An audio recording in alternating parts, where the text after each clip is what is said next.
The paradox of the created. Imagine for a moment that you are a person whose life is a devotion to the linear, to the sacred unbroken chain of cause and effect. You are a historian, and you spend your days in the hushed, dust-moted cathedrals of the past, sifting through the fragile paper ghosts of lives lived, always searching for origins. Your work is a testament to the belief that everything comes from somewhere, that every event is the child of a previous moment. One Tuesday afternoon, in a forgotten corner of a university archive, you stumble upon it. A simple, unassuming cardboard box with no markings. Inside, there is no collection of letters, no diary, no bundle of official records. There is only a single untitled manuscript. The paper is heavy, aged, yet of a make you cannot identify. The ink is a stark, absolute black, unfaded by the passage of time. There is no author's name. You take it to your desk, under the weak glow of a reading lamp, and you begin to read. The story that unfolds on the pages is not merely good, it is perfect. The prose is a flawless instrument, the characters so alive they seem to breathe the same stale air of the archive as you. But it is the plot that makes the blood drain from your face. It describes with the cold, unnerving precision of a journalist a series of events set to unfold in the world's near future. A sudden financial collapse triggered by an obscure algorithm, a political scandal that will topple a government, a scientific discovery in a distant laboratory that will fundamentally alter human life. You try to dismiss it as a work of staggering, prescient fiction, a coincidence of a brilliantly imaginative mind. But then, a week later, the market crashes. The headlines mirror the words you read, line for line. A month after that, the political scandal erupts, just as the manuscript foretold. You feel a creeping sense of vertigo, a feeling that the solid ground of reality is tilting beneath your feet. This book is not a story. It is a map of tomorrow. After a profound crisis of conscience, torn between fear and a sense of duty, you decide the world must see it. You have it published. The book becomes a phenomenon unparalleled in human history, hailed as a miraculous, anonymous masterpiece. It is not just read, it is studied, revered. It guides humanity, its warnings averting disasters, its insights sparking a new renaissance. You become famous, not as its author, but as its discoverer. You are the custodian of the miracle. Decades pass. Humanity flourishes, guided by the wisdom of the book. And one day, with the advent of technologies the book itself predicted, a devoted follower of the text, a historian of the new era, undertakes a sacred mission. They take the original physical copy of the novel, the very same one you found, and using a newly perfected method of temporal displacement, they send it back through time. They place it carefully inside a simple cardboard box and leave it in a forgotten corner of a university archive, ensuring it will be there, waiting for a young, ambitious historian to discover on a quiet Tuesday afternoon. The loop is now closed, the circle is sealed, and a single, soul-crushingly simple question remains. Who wrote the book? You received it from the future, a future that was only made possible because it received the book from you. Go back as far as you like, or forward as far as you can imagine, and you will never find a moment of creation. The book was never conceived in the quiet desperation of a writer's study. Its characters were never born from a flash of inspiration. Its plot was never painstakingly crafted over years of work. It simply is. It exists without an origin, a perfect, unauthored island of information, passed from hand to hand through time. its own cause and its own effect, its beginning, its end. This is the bootstrap paradox, the anatomy of a flawless loop. To truly grasp the unsettling nature of this paradox, we must first distinguish it from its more chaotic cousin, the grandfather paradox. The grandfather paradox is a logic of annihilation. If you travel to the past and prevent your own existence, you create a contradiction. You could not have been born to go back in time. Therefore, the event you went to prevent never happened. Therefore, you were born, and so on. It is a sequence that shatters itself, a logical impossibility that breaks the timeline. The bootstrap paradox, also known as an ontological paradox or a causal loop, is infinitely more elegant and therefore more terrifying. It doesn't break logic. It perfects it. It creates a self-consistent, unbreakable chain of events. The book's existence in the future is perfectly explained by its discovery in the past. Its discovery in the past is perfectly explained by its being sent back from the future. Every part of the loop logically justifies the next. There is no contradiction. There is only a circle. It is a violation of causality so complete that it leaves no evidence of a crime. In our understanding of the universe, effects follow causes in a relentless, linear march. The bootstrap paradox bends this line into a circle, where the effect, the existence of the book, becomes its own cause. It is M.C. Escher's drawing hands, where each hand is created by the other in an impossible yet visually consistent loop.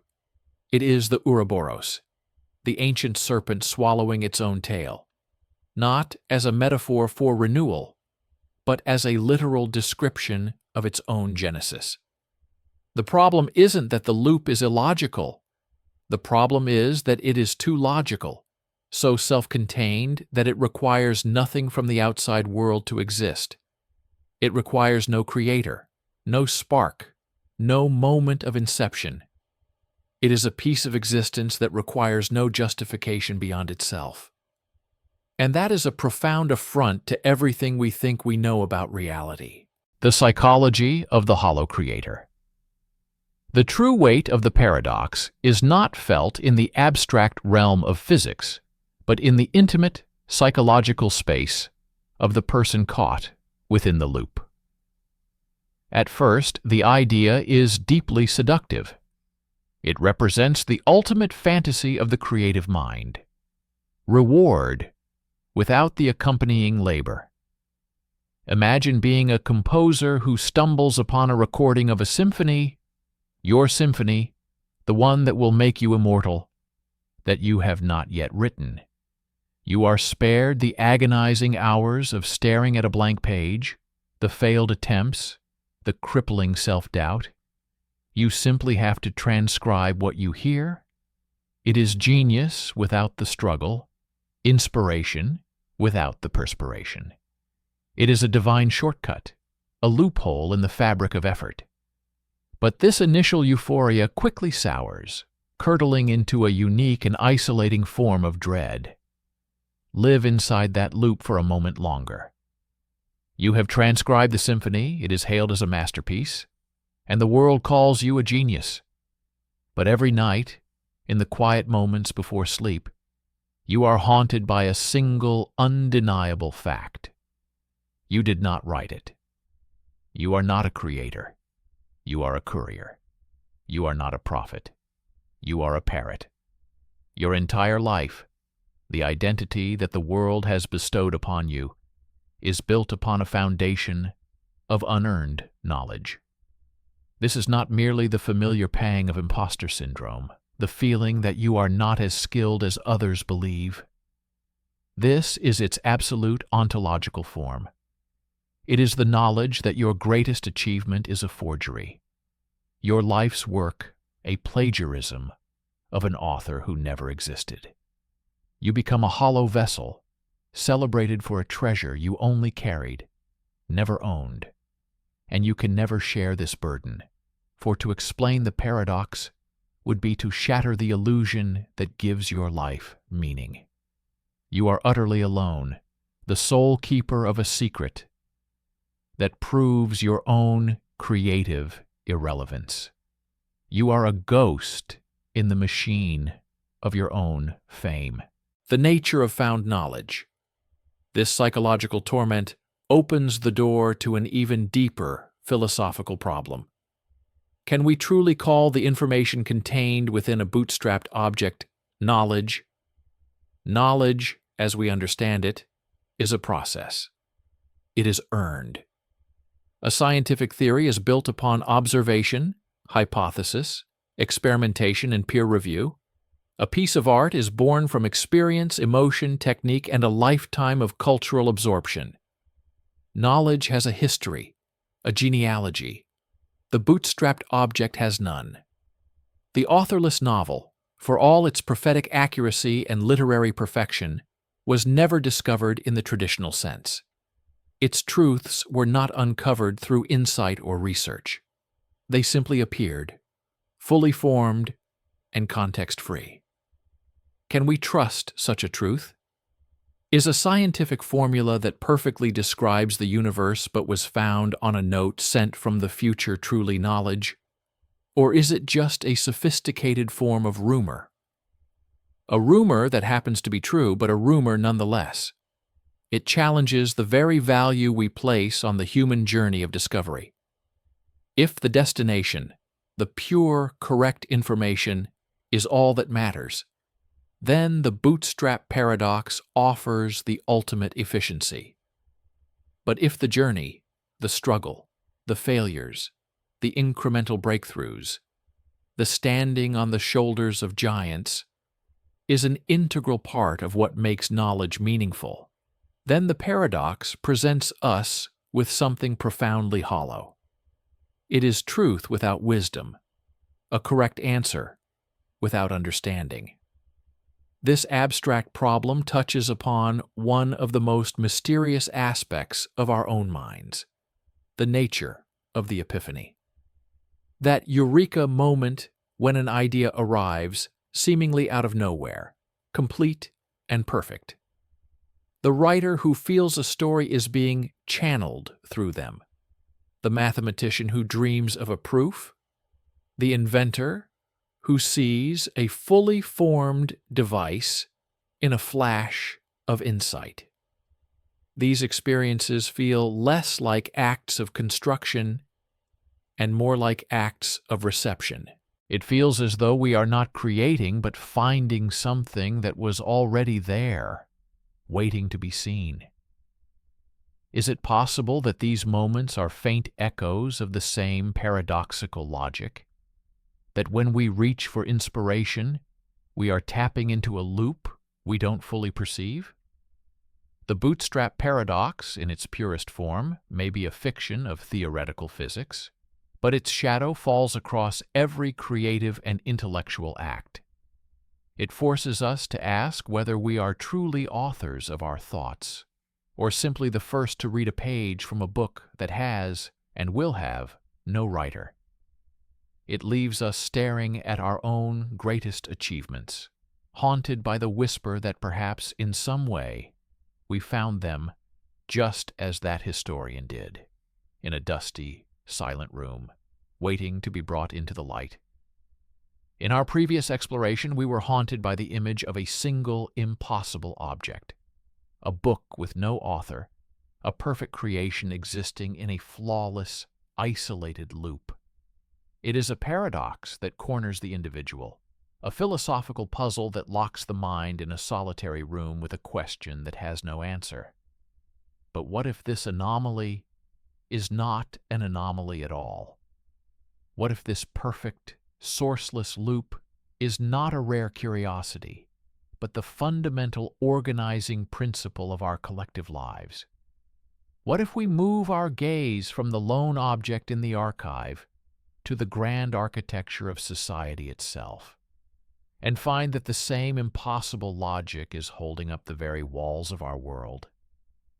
This is where the paradox escapes its confines and becomes something far more vast and pervasive. It ceases to be about a thing and becomes about a system. It suggests that the most powerful forces that shape us, our myths, our traditions, our cultures, and even our language, are themselves magnificent, sprawling, bootstrap paradoxes, existing not because they were created by a single mind, but because they are caught in a perpetual, collective loop of their own making. We are not just discoverers of these paradoxical objects, we are their willing participants and their unwitting guardians. Cultural bootstrapping, the myth that builds the city. Every culture, every nation, every tribe is built upon a foundation of stories. We call them founding myths. They are the narratives that answer the question, who are we? These stories are often filled with heroic figures, divine interventions, and epic struggles that instill a sense of shared identity and purpose. But if you look for the historical origin of these myths, you will often find nothing but mist. The hero's existence cannot be verified. The divine event leaves no trace. The story's source is, for all intents and purposes, null. Imagine a city known for its unbreakable spirit and fierce independence.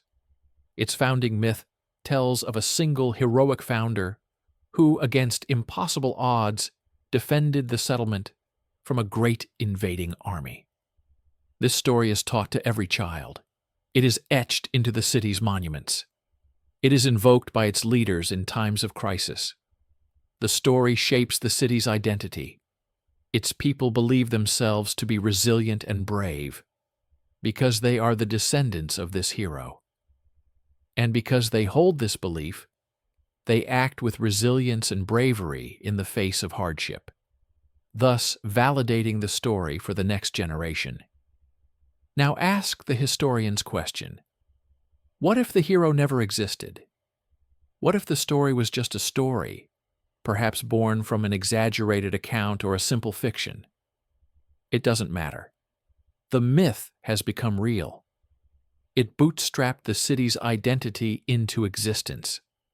The city's character exists because of the myth, and the myth continues to exist because it is embodied by the city's character. The belief creates the reality, and the reality reinforces the belief. It is a perfect, self-sustaining, cultural loop. The myth is true, not because it happened, but because it is always happening. This same logic applies to our most cherished traditions. Consider a specific ritual performed during a holiday, a particular food that is eaten, a particular song that is sung. If you ask why it is done, the most common answer you will receive is not a historical explanation. It is simply, because this is what we do. This is how it has always been. The original reason for the tradition, a forgotten pagan rite, a historical necessity, a local superstition, has long since vanished into the mists of time. All that is left is the loop itself. The reason for the ritual is the ritual. Its continued performance is the sole justification for its existence. Like a book with no author, it is a piece of our collective life that has no discernible origin, yet it powerfully shapes our experience of the world. The anatomy of the meme. Information that wills itself to live. If myths and traditions are the ancient, slow-moving examples of the collective paradox, then the internet meme is its hypermodern, accelerated counterpart. A meme, in its purest sense, is not just a humorous image with text. It is a unit of cultural information that propagates itself, a modern term for an ancient idea. And its life cycle is a perfect illustration of the bootstrap paradox in action. Consider a viral trend, an image or a catchphrase. Where does it begin? Sometimes an origin can be traced, but it quickly becomes irrelevant. The meme's power does not come from its author or its source. It comes from its replication. A meme becomes popular because it is spreading, and it spreads because it is popular. Its relevance is generated entirely by its own motion. It is a fire that feeds on the oxygen of attention, a piece of information that bootstraps its own significance into being. Take the early, pre-internet example of Kilroy Was Here, a simple piece of graffiti featuring a bald-headed figure peeking over a wall. It appeared ubiquitously during World War II, scribbled by soldiers in the most unlikely of places. The origin is famously murky, with multiple competing claims. But the origin doesn't matter. The power of Kilroy was in its ubiquity. A soldier would find the doodle in a newly captured bunker, and feeling part of a vast, unseen brotherhood, would be compelled to draw it in the next place he went. Its existence prompted its replication, and its replication cemented its existence. Kilroy was here because Kilroy was everywhere. The message sustained itself. Today's internet culture operates on this principle at lightning speed. An idea can be born from anonymity and achieve global significance in a matter of hours, not because it is inherently true or valuable, but because the loop of its visibility spins so fast that it creates its own cultural gravity. We participate in the trend because it is trending. We share the meme because it is being shared. We become, collectively, the author of a message that has no single author, caught in a loop of self-creating relevance. Language as the ultimate paradox. Now let us take one final step up in scale to the most profound and all-encompassing system we inhabit: language itself. We often talk about the history of language or the evolution of words, but the question of its ultimate origin leads us directly into the heart of the paradox. Who spoke the first word? Who invented the first rule of grammar? The question itself is likely flawed. It presupposes a creator, an architect, for a system that almost certainly had none. Language is perhaps the most magnificent bootstrapped object in the universe. It is a system that pulled itself into existence out of a feedback loop between need and capacity. The primal need to communicate, to warn of danger, to indicate food, drove the development of simple sounds and gestures. The existence of these simple sounds and gestures, in turn, allowed for more complex thoughts and social structures to form. This new complexity then demanded a more sophisticated language. Each step of the ladder was built upon the previous one, with no grand design. The system of language created the capacity for the kind of thought that required language to exist. It is a perfect causal loop, a structure without an architect, a collective invention without a single inventor. We are all born into this system, and our use of it is what keeps it alive. We are simultaneously its readers, its writers, and its text. Language exists because we speak it, and we can only speak, think, and even frame the question of its origin. Because language already exists, this reframes our entire relationship with the world.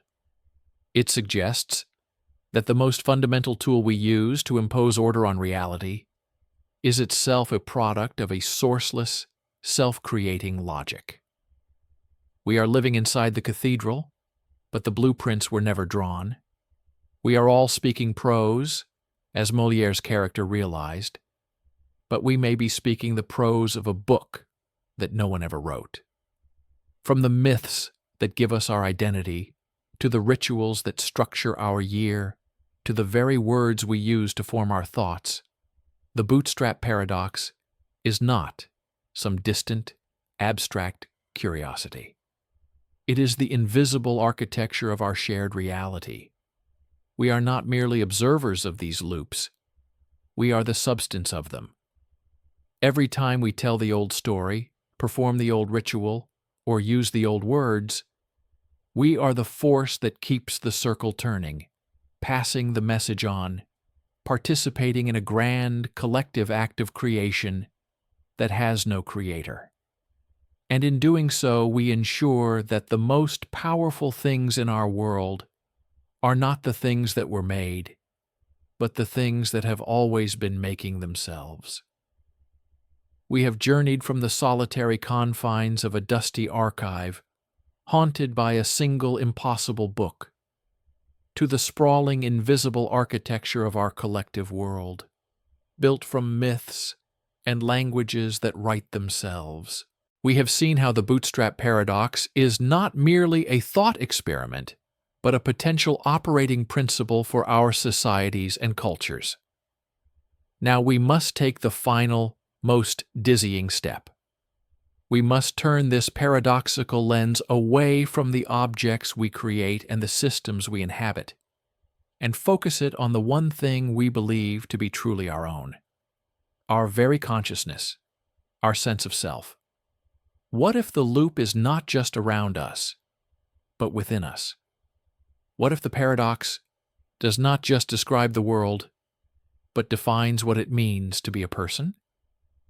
And what if this same sourceless logic extends to the ultimate scale, to the fabric of the cosmos itself? This is the final frontier of the paradox, the point where logic dissolves into existential inquiry. It asks us to confront the most fundamental questions of all.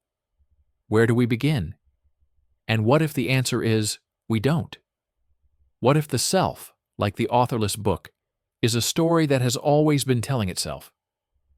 And what if the universe is the ultimate bootstrapped object, a story that contains all others, existing eternally without ever having been created? The I as a closed loop, the self writing. Self. At the core of your being is a sense of I. It is the narrator in your head, the continuous thread of awareness that connects your past, present, and future. You believe this I is the author of your life.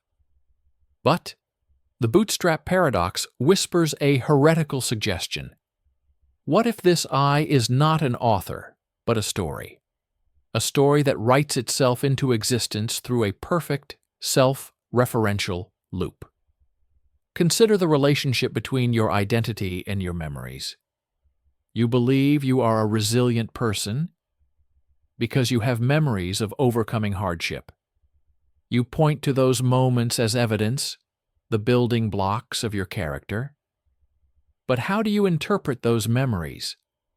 The way you remember your past is fundamentally colored by the person you believe you are now. If you see yourself as resilient today, you will remember a past failure, not as a defeat, but as a crucial lesson that forged your strength. If you see yourself as a victim, you will remember that same event as proof of your powerlessness. The memory does not just create the identity actively rewrites the memory. This creates a flawless feedback loop. You are who you are because of your past, but your past is what it is because of who you are. The I is not a fixed entity navigating time. It is a dynamic equilibrium between perception and memory, each creating and reinforcing the other. The narrator is shaped by the story, and the story is shaped by the narrator. There is no clear beginning to this process. You did not one day decide to be who you are. You simply and always have been in the process of becoming yourself.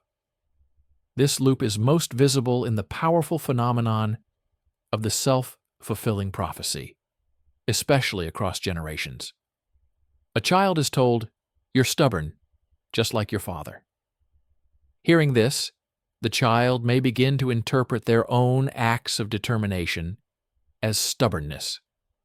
They act in ways that confirm the label, perhaps arguing a point more forcefully than they otherwise would.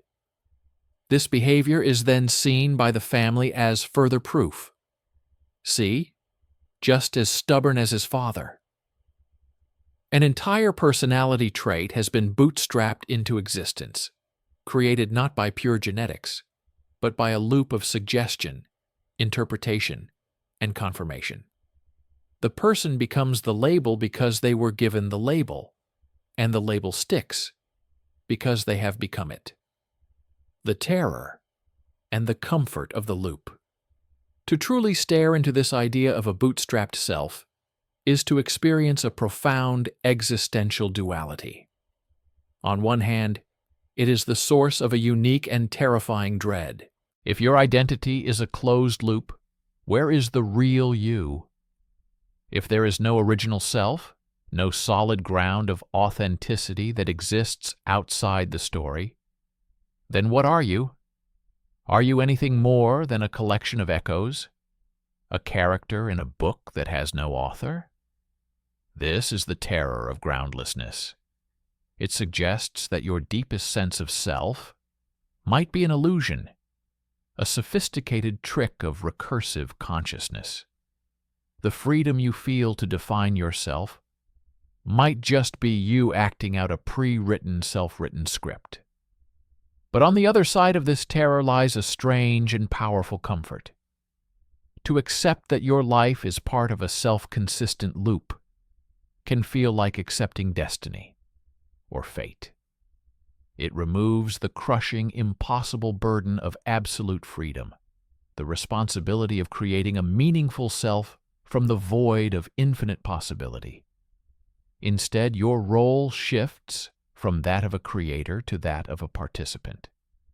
Your purpose is not to invent your life from scratch, but to live it authentically within the loop, to play your part in the pattern with integrity and awareness. This can be a source of profound meaning.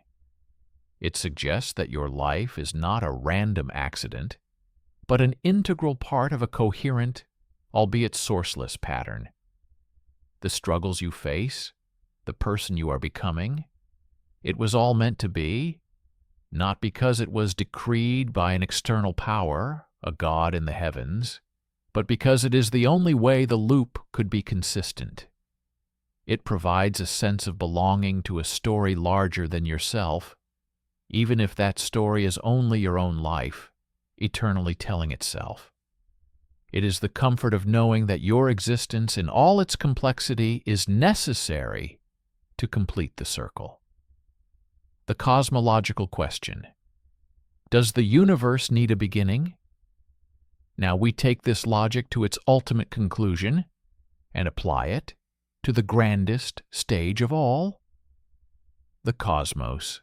For millennia, humanity has stared at the stars and asked the same fundamental question: where did all of this come from? We have craved a first cause, a prime mover, a singular moment of creation. The Big Bang Theory, for all its scientific rigor, is in many ways a scientific creation myth. It gives us a starting point, a once upon a time for reality itself. But the bootstrap paradox challenges the necessity of this question. What if the universe is the ultimate bootstrapped object? What if it exists, not because it was created, but because its own internal logic, the laws of physics, creates a self-sustaining, eternal loop? This is an idea that echoes in some of the most speculative corners of theoretical physics. The concept of closed, time-like curves, solutions in general relativity where a path through space-time returns to its starting point, is a mathematical description of a bootstrap. Models of a cyclic universe, which undergoes an endless series of expansions and contractions, suggest a cosmos with no definitive start or finish. In such a universe, there is no need for a moment of creation because the universe never wasn't. Its existence is its own justification. The state of the universe today is a consequence of the state that preceded it, which will give rise to the state that follows, which will eventually lead back to the state of today. This eliminates the need for an external creator or a first cause that exists outside the system. The ultimate question of existence is reframed. It shifts from what created the universe to the far more unsettling question: what if the universe has been creating itself forever? And so our journey through the paradox comes full circle. We began with a single authorless book and end with a potentially authorless cosmos. From a simple object to a collective culture to the core of the self, the paradox reveals itself as a profound lens for viewing reality. It does not provide answers. Instead, it dissolves the very questions we thought were essential.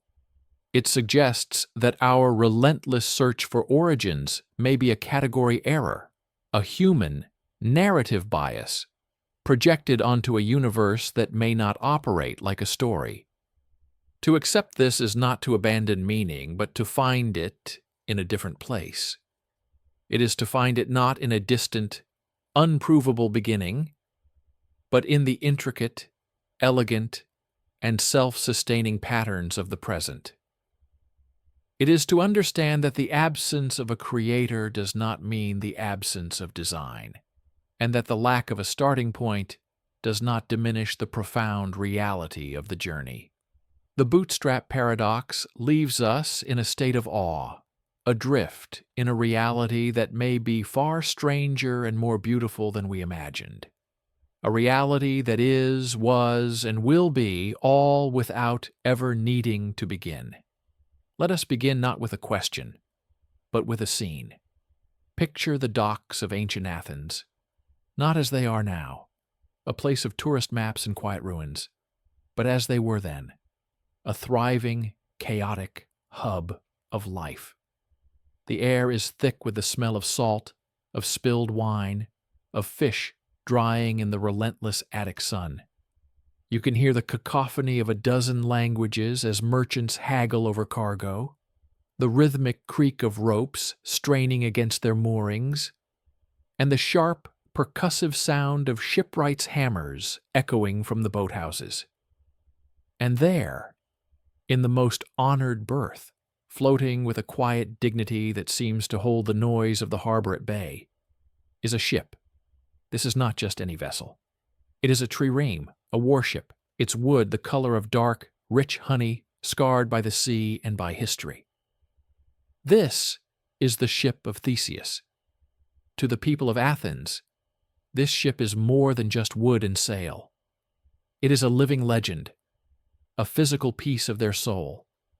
It is the very vessel that carried their founding hero, Theseus, on his perilous journey to Crete.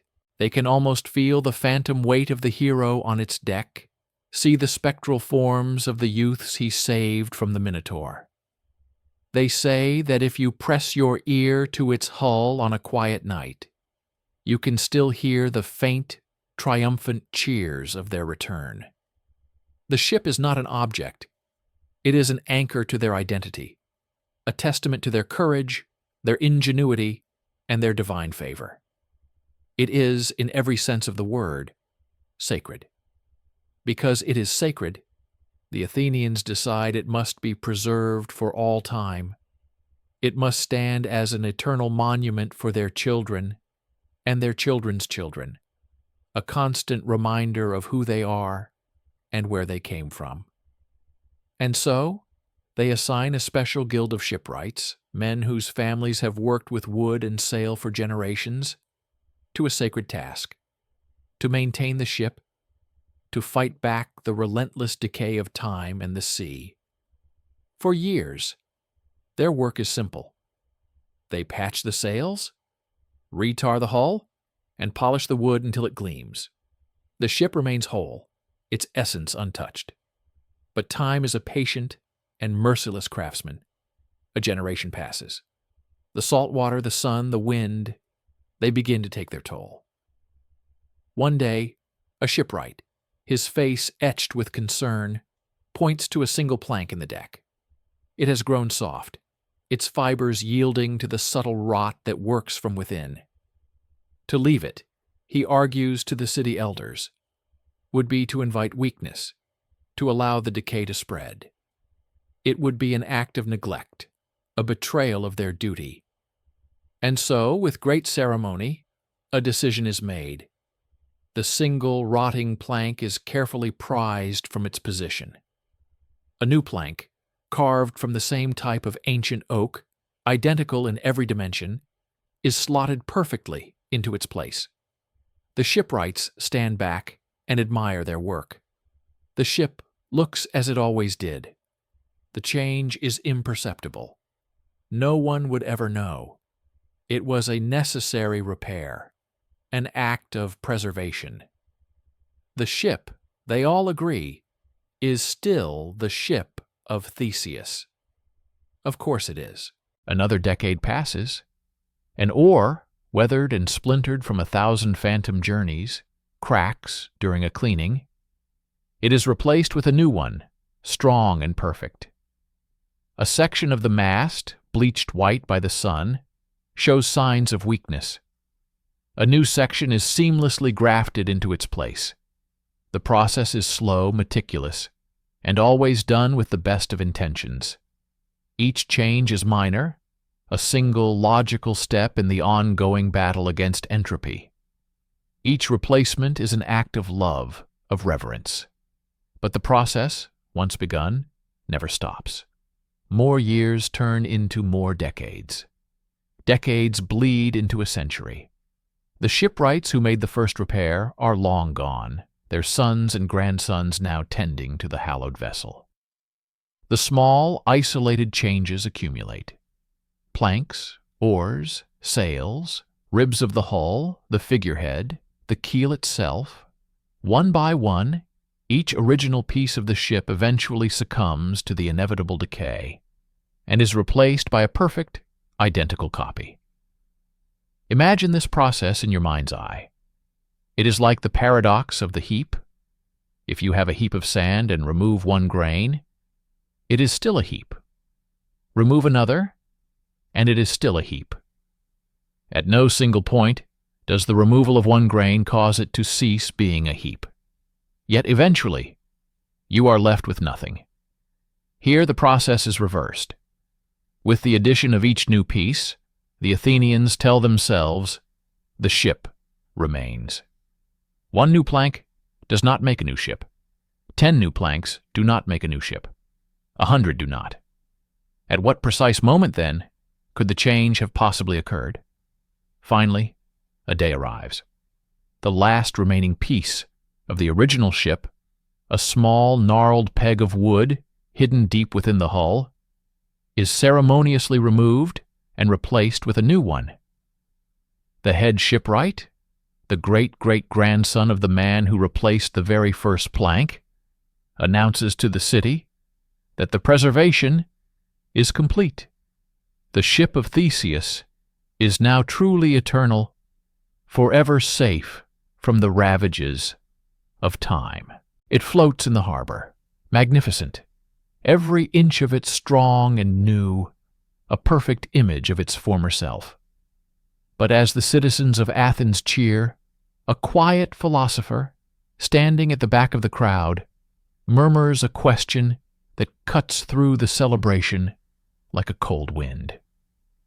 He looks at the vessel, this collection of brand new wood and rope, and asks, "Is this still the ship of Theseus?" The question hangs in the air, deeply unsettling. A furious debate erupts.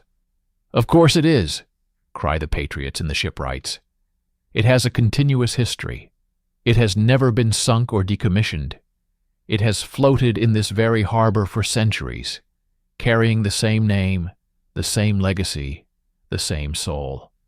It is the form, the function, the unbroken story that matters, not the mere physical substance. It is the ship of Theseus, because it has always been the ship of Theseus." No, argues the philosopher and his students. It cannot be.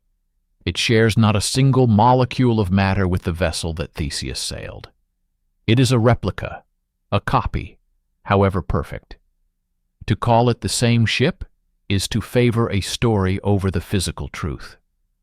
The original ship was a specific collection of wood, and that collection of wood no longer exists in this vessel. This is a different object entirely, a monument that has inherited a name but not the substance. It is a mere ghost. The city is divided, caught in a logical impasse. Both arguments feel powerful. Both feel true. And just as the debate reaches its fever pitch, the philosopher, with a glint in his eye, reveals a second, even more devastating piece of the puzzle. "For the past century," he announces, "I and my predecessors have been following your shipwrights, and every time they discarded an old, original piece of the ship, we collected it."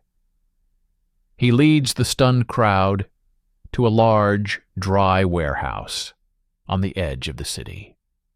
He pulls open the heavy doors, and a gasp ripples through the onlookers. There, arranged carefully on the floor, are all the old, original parts. Every weathered plank, every splintered oar, every tattered scrap of sail. They are the physical ghosts of the ship, the authentic, time-worn bones of the legend. And now, the philosopher says, as his own apprentices begin their work, we will put them back together. Painstakingly, they reassemble the original ship.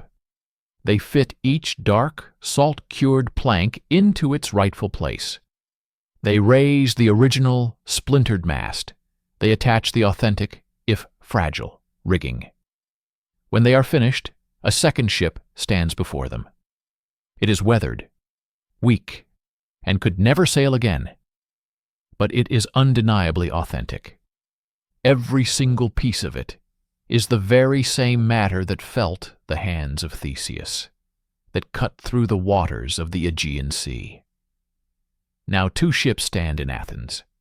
One floats proudly in the harbor. It is strong, functional, and possesses an unbroken historical continuity. It is the vessel that has carried the name and legacy of Theseus through the centuries without interruption. We shall call it the Ship of Legacy. The other rests in the warehouse. It is fragile, and made only of memory and authentic matter. It is the vessel that is physically, materially, the exact same object that the hero sailed. We shall call it the Ship of Matter. The philosopher turns to the silent, bewildered crowd, and he poses the final, terrible question of the riddle, a question that has echoed through the halls of thought for over 2,000 years. Which one is the real ship of Theseus? For a moment, let us return to the docks of Athens, to the impossible choice left hanging in the salty air. 2 ships stand before us. One, the Ship of Legacy, floats proudly in the harbor, its history unbroken, its form perfect, yet made of entirely new materials. The other, the Ship of Matter, rests in a quiet warehouse, a fragile collection of authentic, time-worn bones. The question we were left with was simple and devastating. Which one is the real ship of Theseus? We could debate this for an eternity. We could argue for the primacy of form over substance, of memory over matter. We could build complex philosophical systems to justify one answer over the other. And indeed, thinkers have done so for centuries. But to do so would be to fall for the philosopher's greatest trick. It would be to remain standing on the docks, arguing about the ship, and in doing so, miss the entire point of the riddle. Because the paradox of the Ship of Theseus was never about a ship. It was never about wood, or nails, or sails, or the heroes of a bygone age. The ship is a distraction, a magnificent piece of misdirection. The true subject of the paradox, the entity whose identity is truly being questioned, is the one asking the question. The paradox is about you. Now forget the ship. Forget Athens. Stand up and walk to the nearest mirror. Look at the reflection staring back at you. Look into its eyes. Who is that? You answer without hesitation. It's me. But the paradox, having followed you from the docks, now whispers in your ear. Is it? Let us begin with the vessel that carries you through the world, your body. Like the ship of Theseus, your body is in a constant state of maintenance and repair. It is not a static object, but a dynamic, living system in perpetual flux. The ship in the harbor had a team of shipwrights. Your body has the tireless, microscopic work of cellular regeneration. Every day, you shed millions of dead skin cells, your outermost layer flaking away into dust, replaced from beneath by new, fresh cells. The lining of your stomach, eroded by acid, is completely replaced every few days.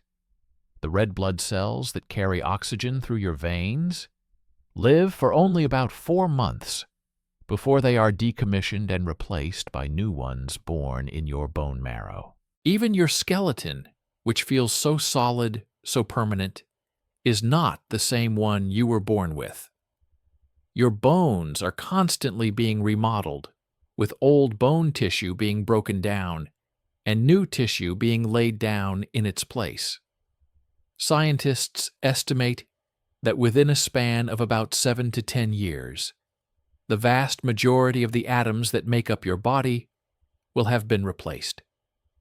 The physical substance you are made of is almost entirely different from the substance that constituted you a decade ago. The carbon, the oxygen, the hydrogen, the very stuff of your being has been swapped out, piece by piece, molecule by molecule, just like the planks of the ancient ship. So, the question returns. But now it is no longer a historical curiosity. It is an intimate, biological reality. Are you the same person you were 10 years ago? If your identity is tied to your physical matter, then the answer must be no. The person from a decade ago is materially gone. You are a perfect replica, a ship of legacy, carrying the same name and the same general form, but with none of the original parts. You are a walking, talking, breathing ship of Theseus. The immediate objection, the one your mind leaps to in its own defense, is obvious. I am not just my body, you say. I am my mind. I am my consciousness. I am my memories. This is the argument for the ship of legacy. You are the same person because you have an unbroken chain of consciousness. You remember being that person 10 years ago. You carry the memories of your childhood, of your first love, of your greatest triumphs and your deepest regrets.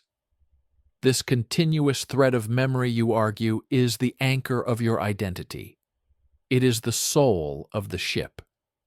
But is it? Let us examine this anchor, this thread of memory you hold on to so tightly. We like to think of our memory as a perfect, chronological video recording, a library of past events that we can access at will. But modern neuroscience and psychology have shown us that this is a comforting illusion. Memory is not a recording. It is a story. And it is a story that you, the narrator, edit every single time you tell it. Every act of recall is an act of reconstruction. You do not simply retrieve a memory, you rebuild it. And in the rebuilding, you change it. You smooth over the awkward parts. You heighten the drama. You subtly shift the focus to make yourself the hero. You forget inconvenient details and invent others to make the narrative more coherent. Your present mood fundamentally alters your perception of the past. When you are happy, you remember the good times with a warm glow. When you are depressed, those same memories can feel gray and distant, tainted by a sense of loss. Furthermore, memory is notoriously fragile. We suffer from childhood amnesia, with almost no reliable episodic memories from before the age of 3 or 4. We are susceptible to false memories, where we can be convinced with surprising ease that we experienced events that never actually happened. and we simply forget. Vast stretches of our lives, entire days, weeks, months have vanished from our minds as if they never were. The planks of your memory are constantly rotting away and being replaced by new, often fictional ones. If your identity is truly based on the continuity of memory, what does this mean? What about a person who suffers a traumatic brain injury and develops severe amnesia? They awaken with no memory of their past, their family, their own name. Are they still the same person? Their body is the same. Their DNA is the same. But the thread of memory has been severed. Have they, in a meaningful sense, ceased to exist? Replaced by a stranger who now inhabits their body? Or what about the slow, creeping memory loss of Alzheimer's disease? As the memories fade, plank by plank, at what point does the person disappear? At what point does the ship of Theseus become just an empty vessel? The problem, you see, is that if your anchor is made of water, it cannot hold you in place. But let's say we move beyond the physical and the mental. Let's say identity is about something deeper. Your character, your personality, your beliefs, your values. This is your psychological self. But is this self any more permanent than the cells of your body or the fabric of your memories? Think of who you were at 15. Conjure that person in your mind. Think of the music they loved, the clothes they wore, the absolute certainty with which they held their political and philosophical beliefs. Think of their fears, their passions, their dreams for the future. Now look at yourself in the mirror today. Are you that person? Do you believe the same things? Do you fear the same things? Do you want the same things? For most of us, the answer is a resounding no. The person we were at 15 is a ghost, a stranger we remember with a mixture of fondness and embarrassment. Our values have shifted. Our personalities have evolved. Our entire way of seeing the world has been dismantled and rebuilt, plank by plank, by the experiences of life. The shy child becomes a confident leader. The fiery idealist becomes a cautious pragmatist. The cynic finds faith. The believer loses it. Each of these changes is a replacement. A new belief replaces an old one. A new habit overwrites a previous one. A new love reshapes your capacity for emotion. At no single point does one of these changes make you a different person. But accumulate enough of them, and the transformation is absolute. You have become a different ship, and yet, despite all of this, despite the complete replacement of your physical body, the unreliability and fragmentation of your memory, and the radical evolution of your personality and beliefs, you still feel it, don't you? That undeniable, unshakable intuition that you are, and have always been, you. You answer to your name. You feel a sense of ownership over the actions of that 15-year-old stranger. You look in the mirror, and despite the new lines on your face and the different light in your eyes, you recognize the ghost looking back. This is the heart of the paradox. All the evidence points to you being a completely different entity, yet your lived experience screams continuity. So, the question, the true question of the paradox, returns with its full, terrifying force. If you are not your body, which is transient, and you are not your memories, which are fallible stories, and you are not your personality, which is in constant flux, then what exactly are you? What is this persistent I that claims ownership of all these changing parts? Is it a soul, an immaterial essence that watches the ship of the self being rebuilt around it? Is it merely a pattern, an abstract form that persists, even as the material that constitutes it changes? Or is it the most profound illusion of all, a ghost in the mirror, a trick of consciousness that creates a sense of unity where there is only a relentless, flowing river of change. You are left standing before the mirror, caught in the same impasse as the ancient Athenians.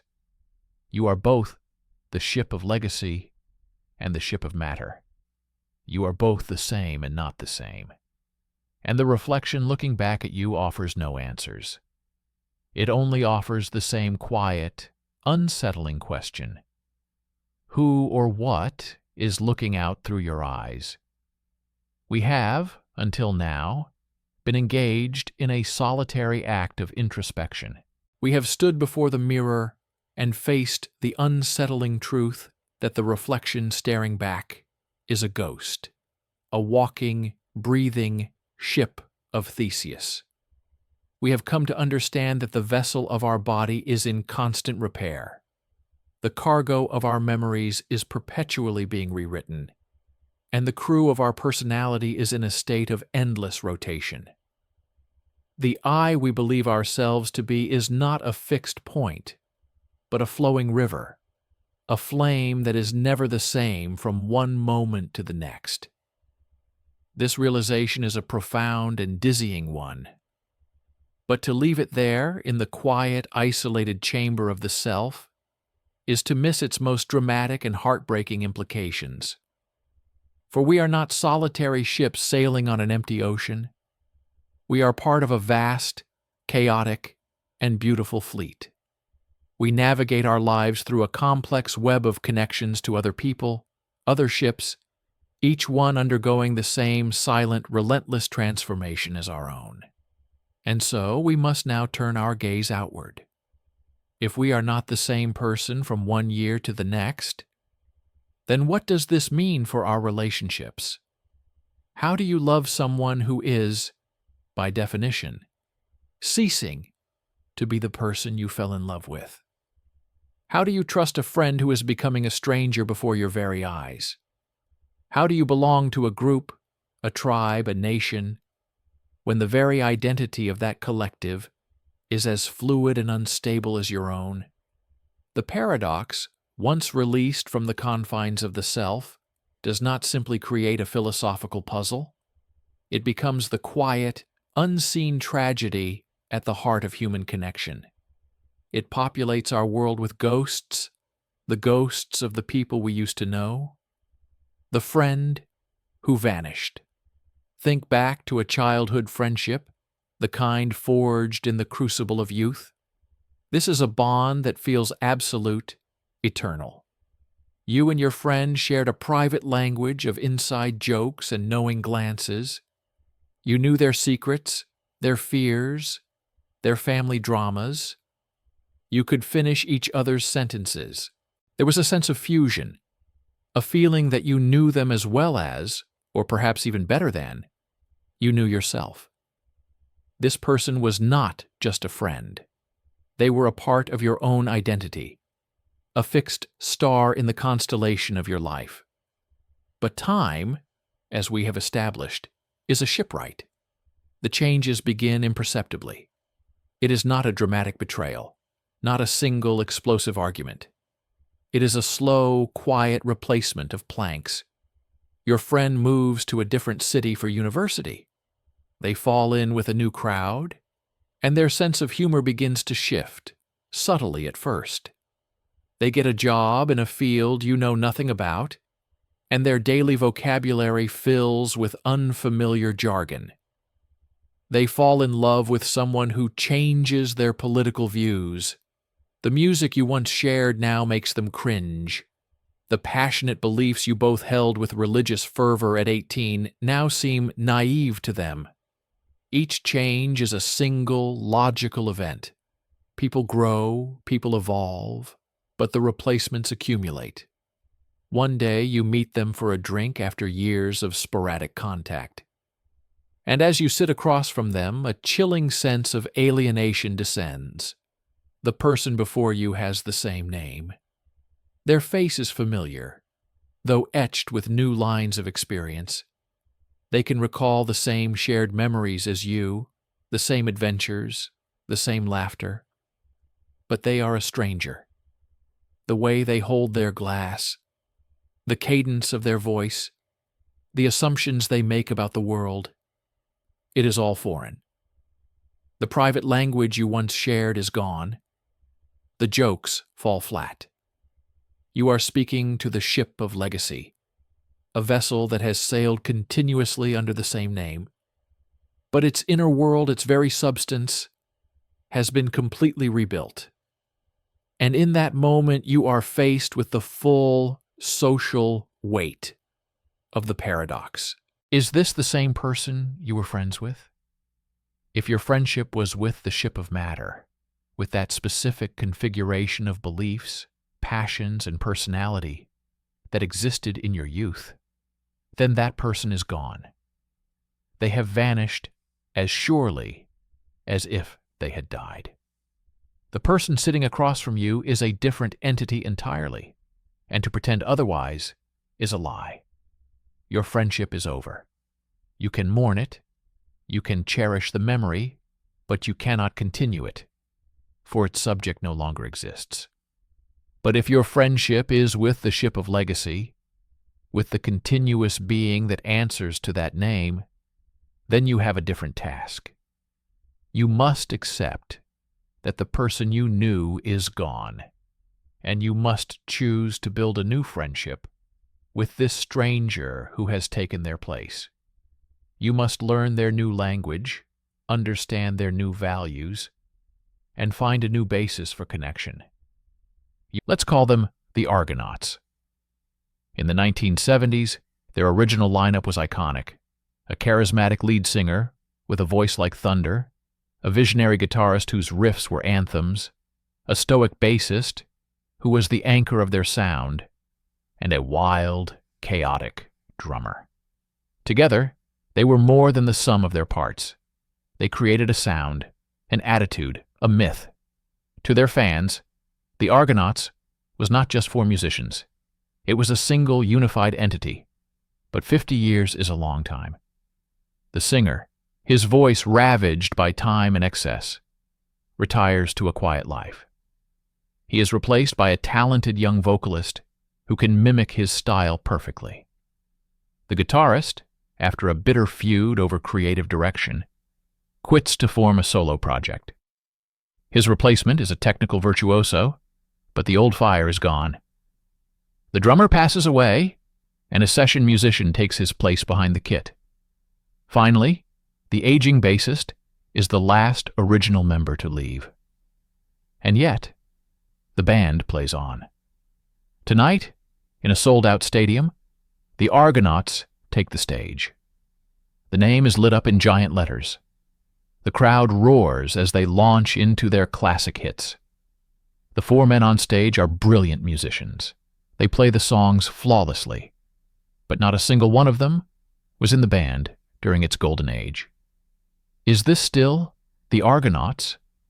The fan base is torn in two, living out a real-world version of the Athenian debate.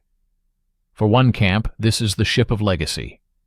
The name, the brand, the legal entity, and most importantly, the music have continued unbroken.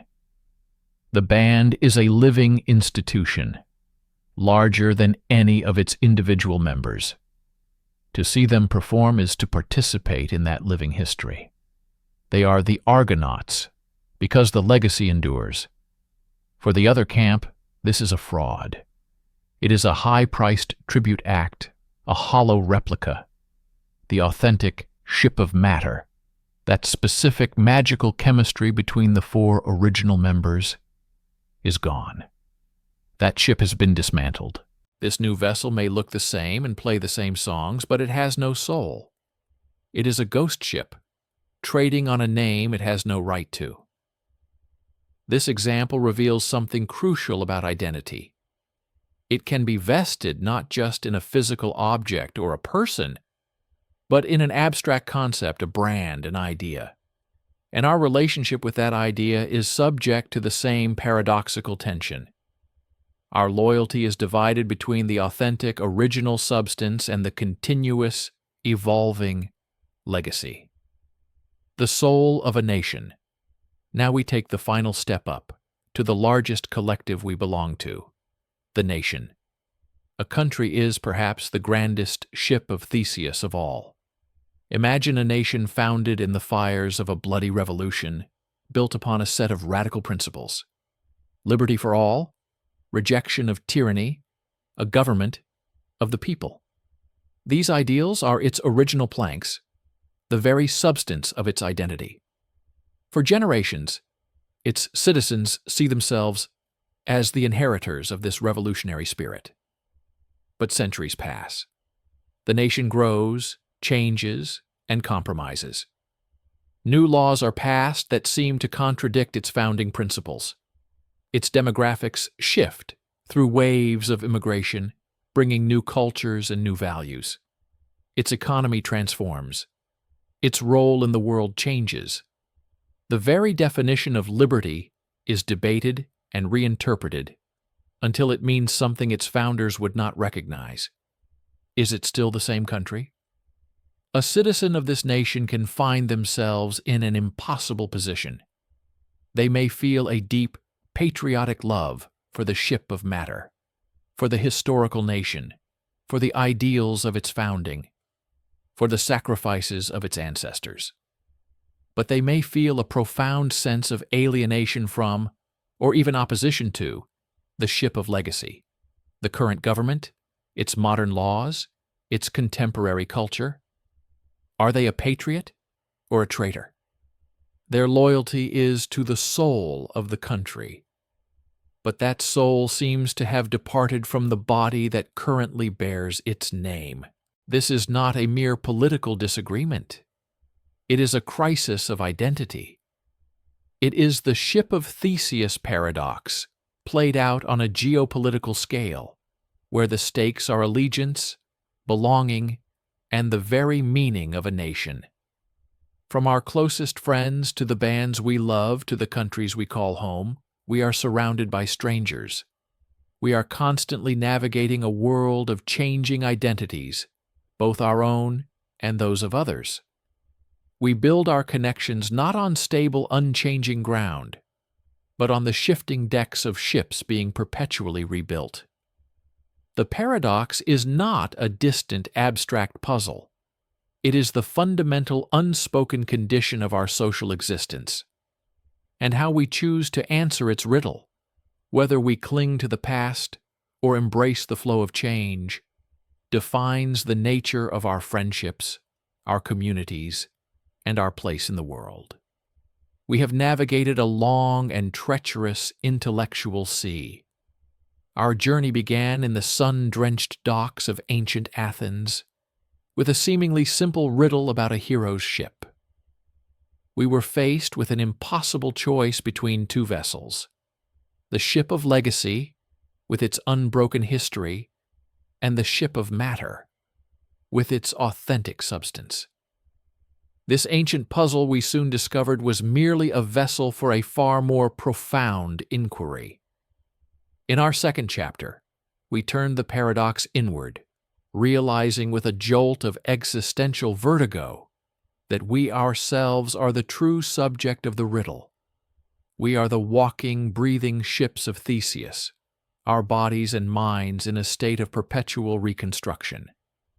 The ghost in the mirror, we found, is us.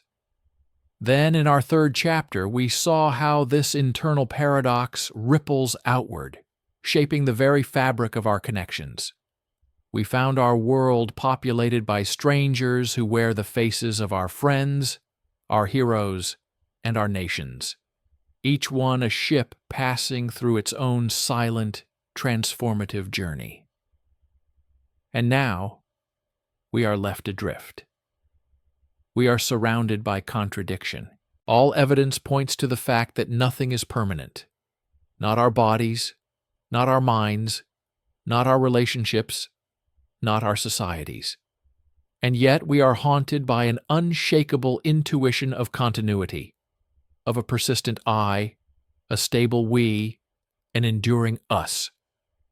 We are caught in the heart of the storm, with logic pulling us in one direction and lived experience pulling us in the other. It seems we are forced to choose, Either our feeling of identity is a profound illusion, or the logic of change is somehow flawed. But what if this choice itself is the illusion? What if the entire paradox, from the first rotting plank on the Athenian dock to the deepest questions of your own soul, arises from a single, fundamental mistake? What if we have been asking the wrong question all along?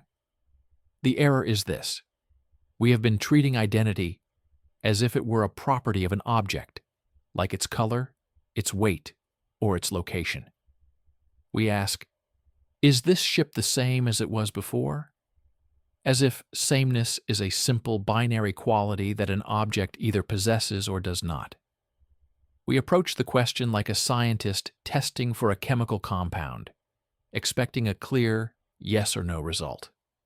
We are searching for a static, unchanging essence, a soul of the ship, that we can point to and say, there, that is the identity. This is a category error. Identity is not a property we discover within an object. It is a relationship we, as conscious observers, establish with an object over time. It is a concept we impose upon the world to make sense of it, not a feature that exists independently in the world itself. We are searching for a noun, when we should be looking for a verb. To break free from the trap, we must abandon the metaphor of the ship and adopt a new one that is far better suited to the nature of existence. The metaphor of the flame. Imagine not a ship, but a simple candle flame. Look at it closely. It has a distinct shape, a recognizable color, a tangible heat. You can point to it and say, that is a flame. But what is it? It is not a solid object. It is a process. It is a rapid, self-sustaining chemical reaction. The wax of the candle is drawn up the wick, heated, and vaporized. The wax vapor mixes with oxygen in the air and combusts, releasing heat and light. The hot gases rise and create the shape we recognize. The crucial point is this: the physical substance that constitutes the flame is in a state of absolute, constant flux. The molecules of wax and oxygen that make up the flame in this exact second are completely different from the molecules that made it up a second ago, and they will be different again a second from now. The flame has no material continuity whatsoever. It is a river of transient matter flowing through a stable pattern. And yet we have no problem whatsoever identifying it as the same flame. No one looks at a candle burning and suffers an existential crisis, asking, is that the same flame it was a moment ago? No one argues that because all its constituent parts have been replaced, it must be a different flame. We intuitively understand that the identity of the flame lies not in its substance, but in its process. Its identity is its continuity.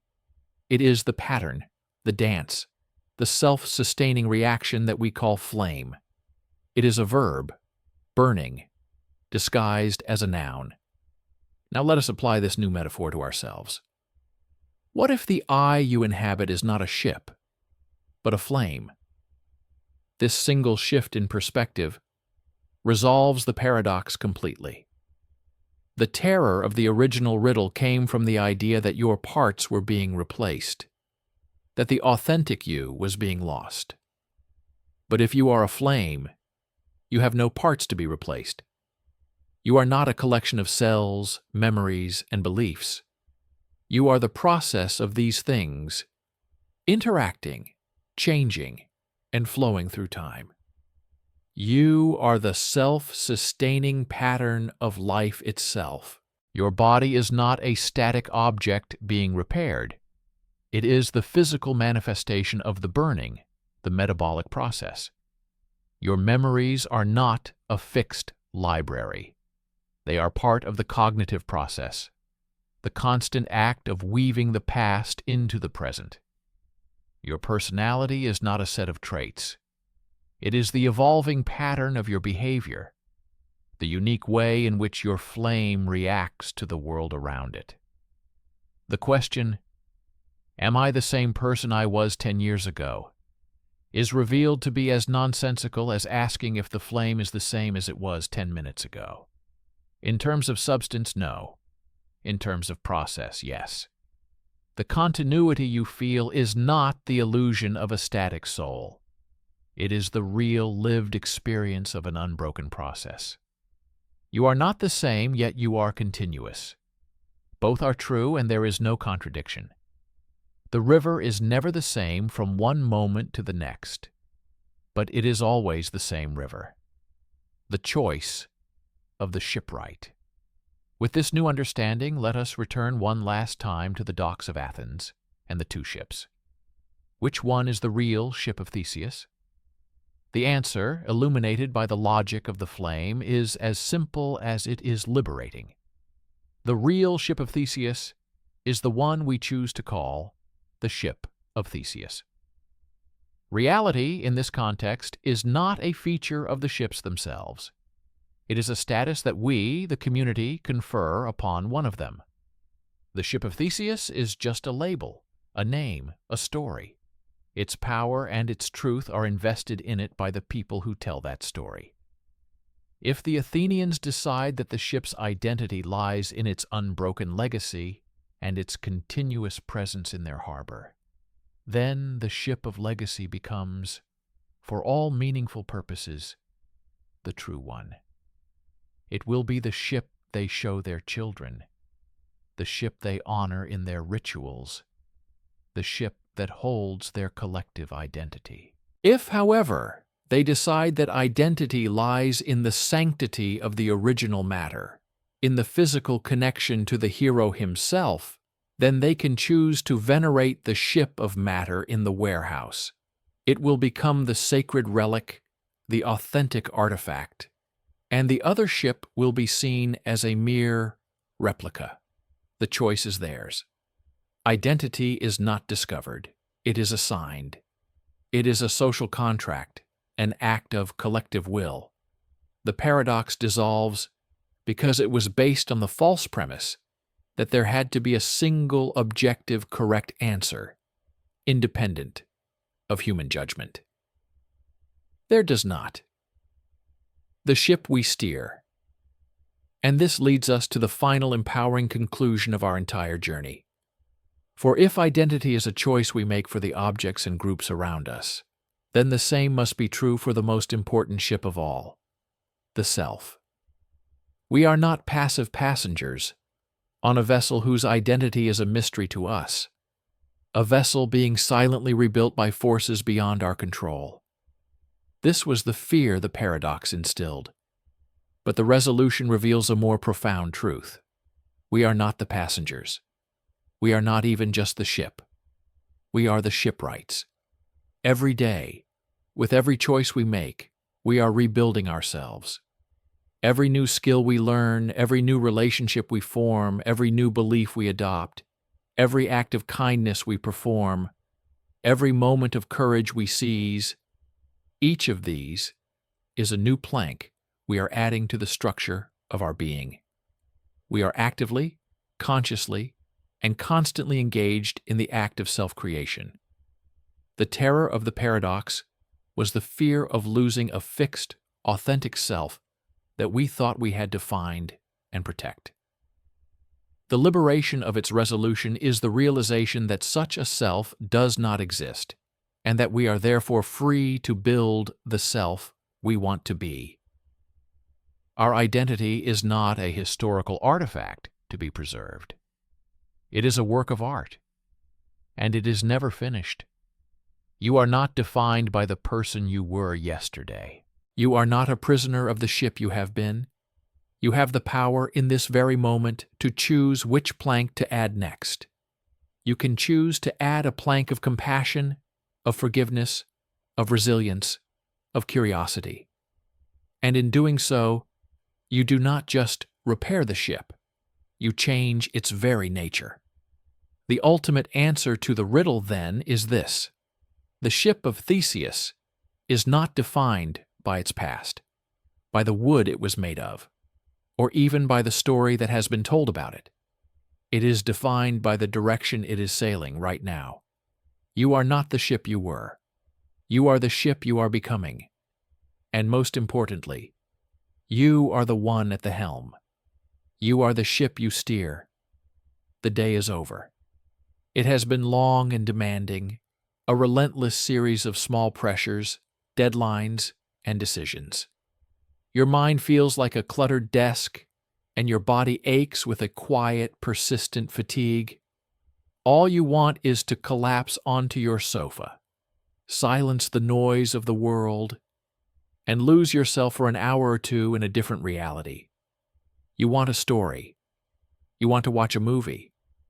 You turn on your television, and the familiar welcoming chime of your streaming service fills the room.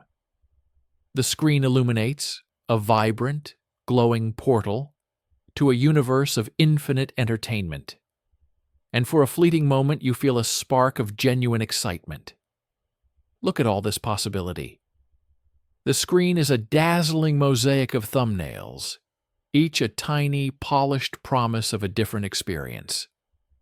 There's the new, critically acclaimed drama everyone is talking about, its poster dark and brooding. Next to it, a brightly colored poster for a mindless action movie promises explosions and escapism. Your algorithm, that silent, all-knowing ghost in the machine, has prepared a row just for you, top picks for you. It's filled with obscure foreign films, gritty crime thrillers, and quirky indie comedies. Below that, trending now, new releases, Oscar winners, hidden gems. The categories scroll on and on, a digital waterfall of content. Okay, you think, let's find something good. You start with the critically acclaimed drama. It looks important.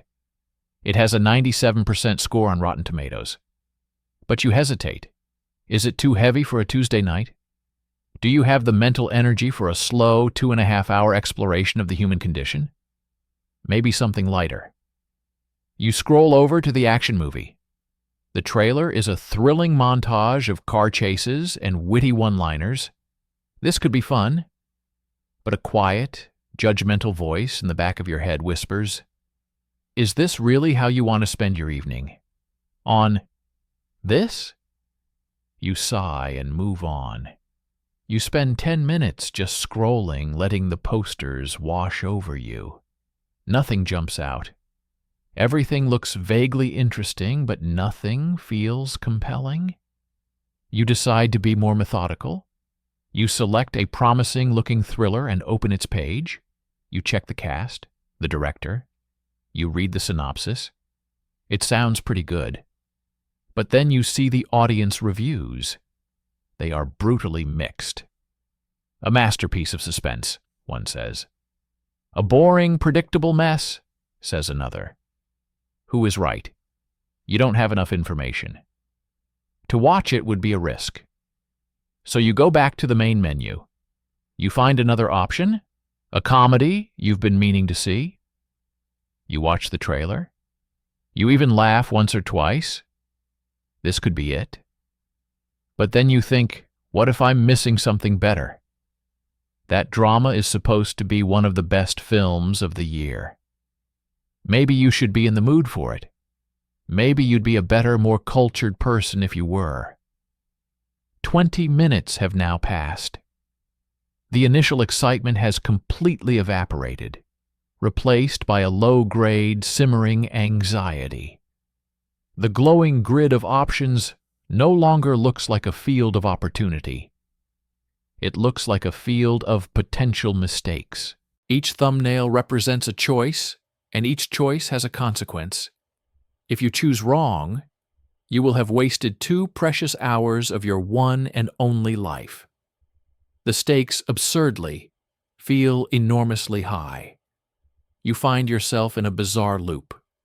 You pick a movie, investigate it, find a reason to doubt it, and return to the main menu, only to repeat the process with another title. Your thumb aches from scrolling, your brain feels fuzzy, You are no longer searching for a movie to enjoy. You are searching for a movie that is impossible to regret. An hour has now gone by. An entire hour. You have spent more time searching for a movie than you would have spent watching a good portion of one. The irony is crushing. The system that was designed to give you ultimate control and limitless options has instead stolen your time and your peace of mind. You are exhausted. You are frustrated. You are, in a word, paralyzed. And then you make your final decision. You either turn off the television in disgust, letting the silence of the room rush in to fill the void, and go to bed. Or you navigate to the search bar and type in the name of a show you've already seen 6 times, a comforting old sitcom, or a familiar fantasy epic. You press play, and a wave of relief washes over you. It's the relief of no longer having to choose. You have entered the supermarket of anxiety. Welcome, the broken promise. The experience you just had, in all its frustrating mundane detail, is one of the most fundamental and quietly insidious paradoxes of modern life. It is the paradox of choice. At its heart lies a simple, powerful, and almost universally accepted belief, a core promise of our civilization. The promise is this: the more choices you have, the more freedom you have. And the more freedom you have, the happier and more fulfilled you will be. To be free is to be able to choose your own path. Therefore, increasing the number of available paths must be the surest way to increase human well-being. This idea is the engine of our market economy, the justification for our consumer culture, and the bedrock of our liberal democracies. More is better. We have built our world on this promise. We celebrate the supermarket with 100 types of cereal, the clothing store with 500 different t-shirts, the dating app with thousands of potential partners. We see this abundance not just as a convenience, but as a moral good. It is a sign of progress, of liberation from the constraints of the past, when choices were few and lives were dictated by tradition and geography.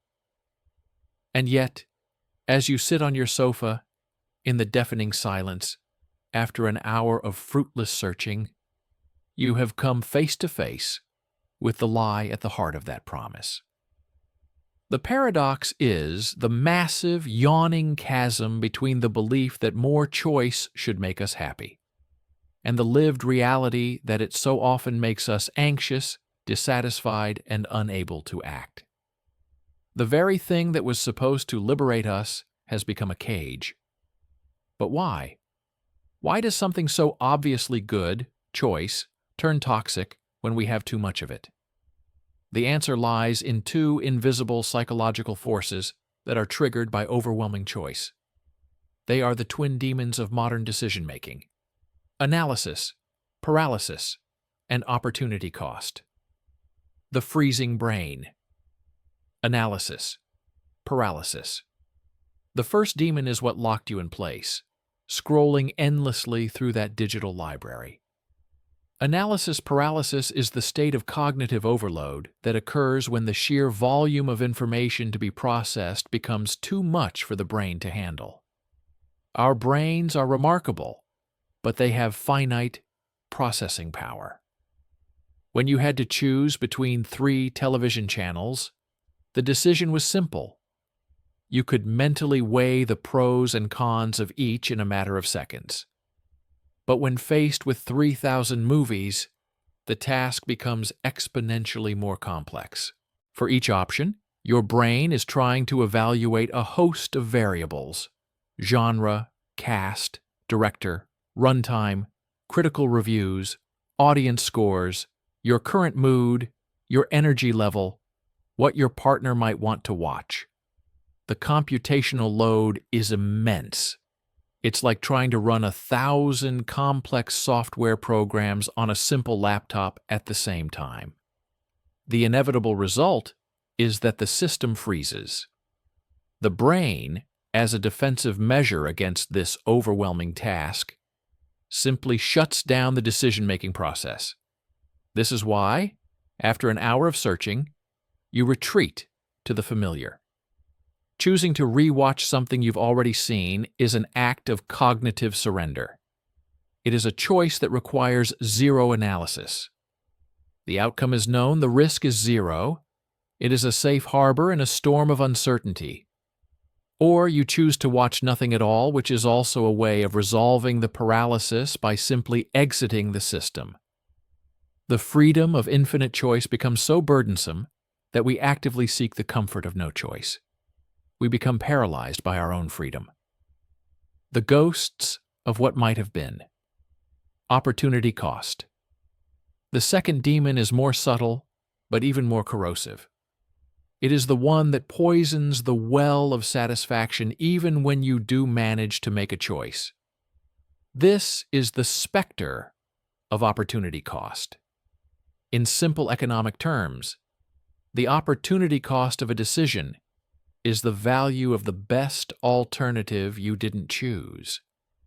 When you only had 3 movies to choose from, the opportunity cost of picking one was low. You were only missing out on 2 other options. But in the streaming universe, the opportunity cost of choosing one movie feels astronomically high. For every one film you decide to watch, you are actively deciding not to watch thousands of others. Your mind becomes a haunted auction house. As you are trying to enjoy your chosen film, the ghosts of all the other potential perfect evenings are swirling around you. The ghost of that critically acclaimed drama whispers, "You could have been enlightened." The ghost of that hilarious comedy whispers, "You could have been laughing hysterically." The ghost of that romantic movie whispers, "You could have been moved to tears." Every one of these what-if scenarios represents a lost opportunity, and because it's impossible to know if any of them would have actually been better, our minds tend to imagine them as perfect. We compare the flawed reality of the movie we are watching to the idealized fantasy of the movies we are not. This dynamic almost guarantees dissatisfaction. You could be watching a genuinely good movie, one you would have loved if it were your only option. But because it exists in a universe of infinite alternatives, it feels like a compromise, a failure of optimization. This leads directly to post-decision regret. We second-guess ourselves, wondering if we made a mistake. The satisfaction we should be feeling is stolen by the nagging, persistent thought that a better experience was out there, and we missed it.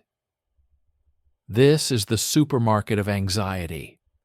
It's a place where we are offered everything, and as a result, often leave with nothing but a sense of our own failure to choose correctly. We are presented with a feast of possibilities, but our appetite is crushed by the sheer weight of the menu. And we are left wondering how a world so full of choice can leave us feeling so empty, and why the promise of freedom can feel so much like a trap. The answer to that, as we shall see, lies not just in the choices themselves, but in the kind of people we have become in our relentless pursuit of the best. We experienced firsthand the strange, disorienting phenomenon of being paralyzed by possibility, of feeling the promise of infinite choice curdle into the reality of frustration and regret. We gave names to the invisible demons that haunt our decisions, the cognitive shutdown of analysis paralysis, and the corrosive whisper of opportunity cost. The experience is undeniable. The modern world, in its generous effort to give us everything, has somehow left us feeling empty. But this only tells us what is happening. It does not tell us why. Why is the human mind so ill-equipped to handle abundance? Is this a universal flaw in our psychological hardware?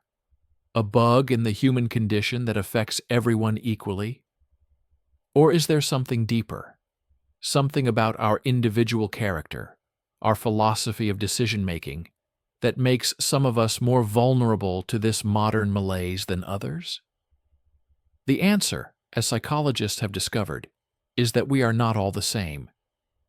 When faced with a world of overwhelming choice, humanity splits into two distinct tribes. These are not tribes of culture or geography or politics. They are tribes of the mind. Their differences lie in the fundamental goal they seek when they make a choice. Understanding these two tribes is the key to understanding why the paradox of choice has become the defining struggle of our time. They were first identified by pioneers like the Nobel laureate Herbert Simon and later popularized by psychologist Barry Schwartz. Let us call them the satisficers and the maximizers. The world of the satisficer, the art of good enough. Let us first enter the mind of the satisficer. The name, derived from the words satisfy and suffice, perfectly captures their philosophy. The satisficer approaches a decision not with the goal of finding the absolute, singular, perfect option, but with the goal of finding an option that is simply good enough. This good enough is not a lazy compromise or a reluctant settling. It is a powerful and efficient strategy. The satisficer begins the decision-making process with a clear, internal list of criteria. They know what they are looking for. Imagine a satisficer needs to buy a new pair of headphones. They don't just wander into the digital marketplace aimlessly. They have a mental checklist. The budget is under $200. They must have active noise cancellation for their daily commute. The battery life needs to be at least 20 hours. They should be comfortable enough to wear for a few hours at a time. With this list in hand, their search is focused and efficient. They will browse a few reputable websites, read a handful of reviews for models that fit their criteria, and perhaps watch one or two summary videos. They find a pair that costs $180, has excellent reviews for its noise cancellation, boasts a 25-hour battery life, and is described by most users as very comfortable. And in that moment, for the satisficer, the search is over. They click buy, and they feel a sense of relief and accomplishment. They do not lose a moment's sleep wondering about the 50 other models they didn't investigate. They don't worry that another pair might have had slightly superior audio fidelity or a more advanced Bluetooth codec. Why? Because the pair they bought met all their criteria. It was good enough. The problem has been solved, and now they can move on with their life and actually enjoy listening to music on their new headphones. To the satisficer, the world of infinite choice is not a threat. It is merely a large haystack in which they need to find a perfectly good needle. Once they find one, they see no logical reason to continue searching for more needles. Their quest is for utility and satisfaction, and they achieve it with minimal stress and maximum efficiency. They are in general happier, more optimistic, and less prone to regret than their counterparts. They have mastered the art of wanting what they get. The world of the maximizer, the prison of the best. Now, let us enter the far more turbulent and tormented world of the maximizer. The maximizer approaches every decision, from the trivial to the life-altering, with a completely different and far more burdensome philosophy.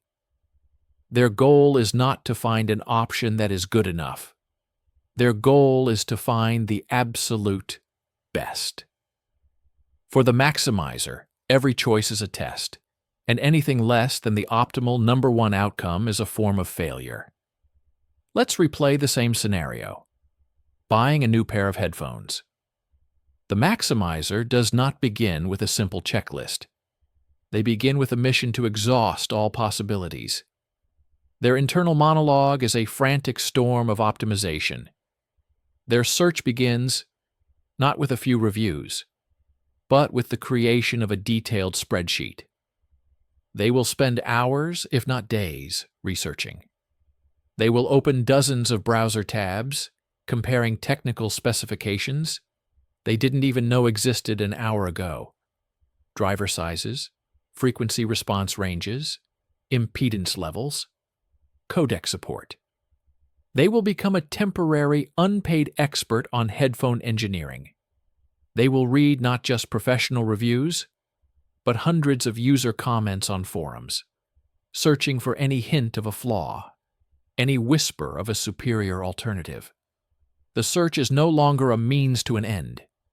It becomes the end. It is an all-consuming research project fueled by a deep-seated fear of making a mistake. The world of infinite choice is not a haystack to be searched. It is a vast, treacherous ocean, and they are convinced that a single, perfect pearl lies hidden at the bottom. They must find it, and they will drown trying. After this torturous process, the moment of decision arrives. For the satisficer, this was a moment of relief. For the maximizer, it is a moment of peak anxiety. To finally click buy on one pair of headphones means to actively reject all the others. It means closing the door on the possibility that a slightly better, slightly cheaper, slightly more perfect option was still out there, waiting to be discovered. They are never 100% sure. They are at best 99.8% sure, and that 0.2% of doubt is a form of psychological torture. But the maximizer's suffering does not end after the purchase. In many ways, it has only just begun. The headphones arrive. They may be, by any objective measure, fantastic. But the maximizer is now haunted by two new demons that the satisficer rarely encounters: post-decision regret and social comparison. They will be plagued by buyer's remorse. They will continue to read reviews and watch videos after they have already bought the product, searching for validation, but secretly terrified of finding evidence that they chose wrong.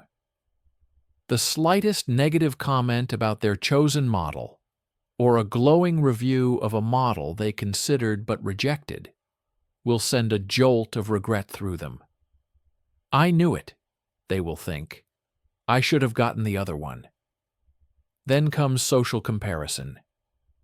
The maximizer's satisfaction is not derived from their own experience, but from how their choice stacks up against the choices of others.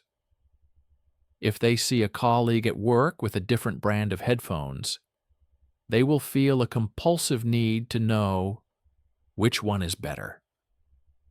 The simple fact that their colleague is happy with their choice can feel like a subtle criticism of their own. They are trapped in a never-ending competition that no one else is even aware they are playing. Here lies the central, tragic irony of the maximizer's dilemma. Because of their exhaustive research, maximizers often end up with objectively better outcomes. They might buy the car that gets better gas mileage, the television with the superior picture quality, or even secure a job with a higher salary. But psychological studies show, time and time again, that they derive less satisfaction from their objectively superior choices. They win the battle of optimization, but lose the war for happiness. Their relentless quest for the best prevents them from ever truly enjoying what is good. The pressure to choose perfectly turns every decision into a potential source of stress, and every outcome into a potential source of regret. They have mastered the art of getting what they want, but have completely lost the ability to want what they get. So, are you a maximizer? Do you find yourself agonizing over small, insignificant decisions? Do you research every purchase until you are exhausted? Do you feel a pang of regret after you've made a choice, wondering if you could have done better? Do you feel your satisfaction with something you own diminish when you see a friend with a newer, different model? If so, you have felt the tyranny of the best. You know that this mindset is the engine that drives the paradox of choice. The problem is not just that the world offers us too many options. The problem is that our own minds have begun to demand perfection in a world that can never guarantee it. The supermarket of choice becomes a place of anxiety only when we appoint ourselves as the sole inspector, tasked with finding the one flawless product in a warehouse of infinite imperfect goods. But this internal mindset is not the only force at play.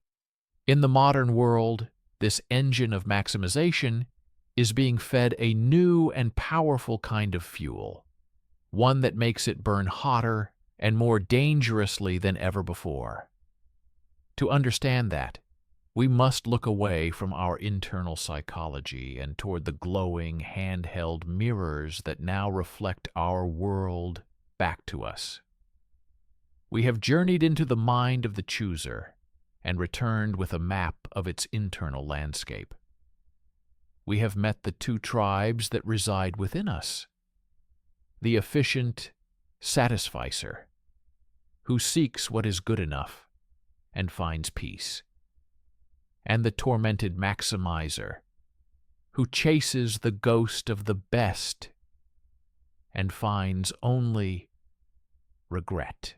We understand now that the paradox of choice is not just an external problem of too many options, but an internal one, driven by a psychological engine that can either lead us to contentment or to a state of perpetual, anxious striving. For generations, this internal engine was kept in check by a simple reality. The world was small. The choices were limited. The comparisons we made were confined to our immediate neighbors, our family, our village. But what happens when that engine is extracted from its natural environment and bolted onto a global machine of infinite comparison? What happens when our internal tendency to maximize is fed a limitless supply of high-octane, digitally refined fuel? The result is the world we now inhabit. It is a world where we are no longer just choosing from a menu of options, but are living inside a vast, disorienting hall of mirrors. In this hall, we are surrounded not by true reflections, but by millions of curated, distorted, and impossibly perfect images of other people's lives, other people's choices. This is the age of social media, and it has transformed the paradox of choice from a personal psychological struggle into the defining social epidemic of our time. It has taken the fire of our anxiety and poured gasoline on it. The curated reality, a museum of best moments.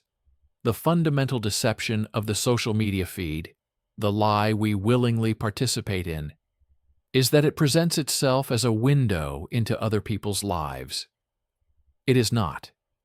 It is a meticulously curated museum, a gallery where each person is the curator of their own exhibit, and the only pieces on display are their greatest successes. Scroll through your feed on any given day.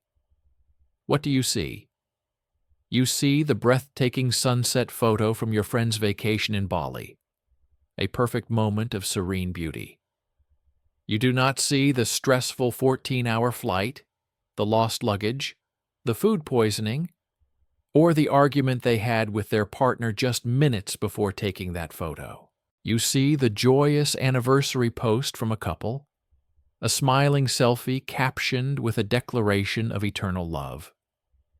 You do not see the quiet resentments, the financial worries, or the mundane, unphotogenic reality of their daily life together. You see the triumphant announcement of a promotion, the new job title, the celebration dinner. You do not see the years of grinding work, the rejections, the crippling self-doubt, and the sacrifices that led to that single moment. This is the highlight reel effect. We are, all of us, comparing our own messy, unedited behind-the-scenes footage, with all its boredom, frustration, and failure, to everyone else's polished, final cut. Social media has taken this abstract economic concept and transformed it into a visceral, ever-present emotional state. The fear of missing out. FOMO.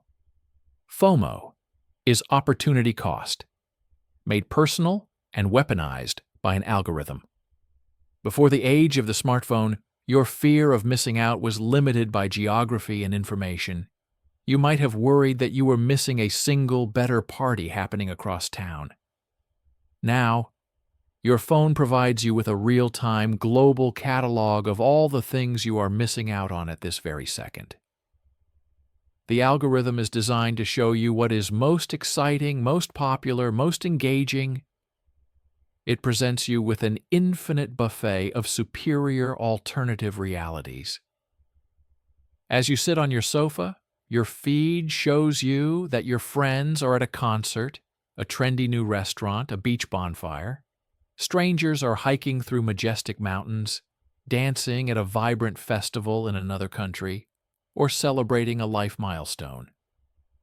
The platform turns your quiet evening at home, a choice that could be a source of peace and restoration, into a passive failure of social optimization.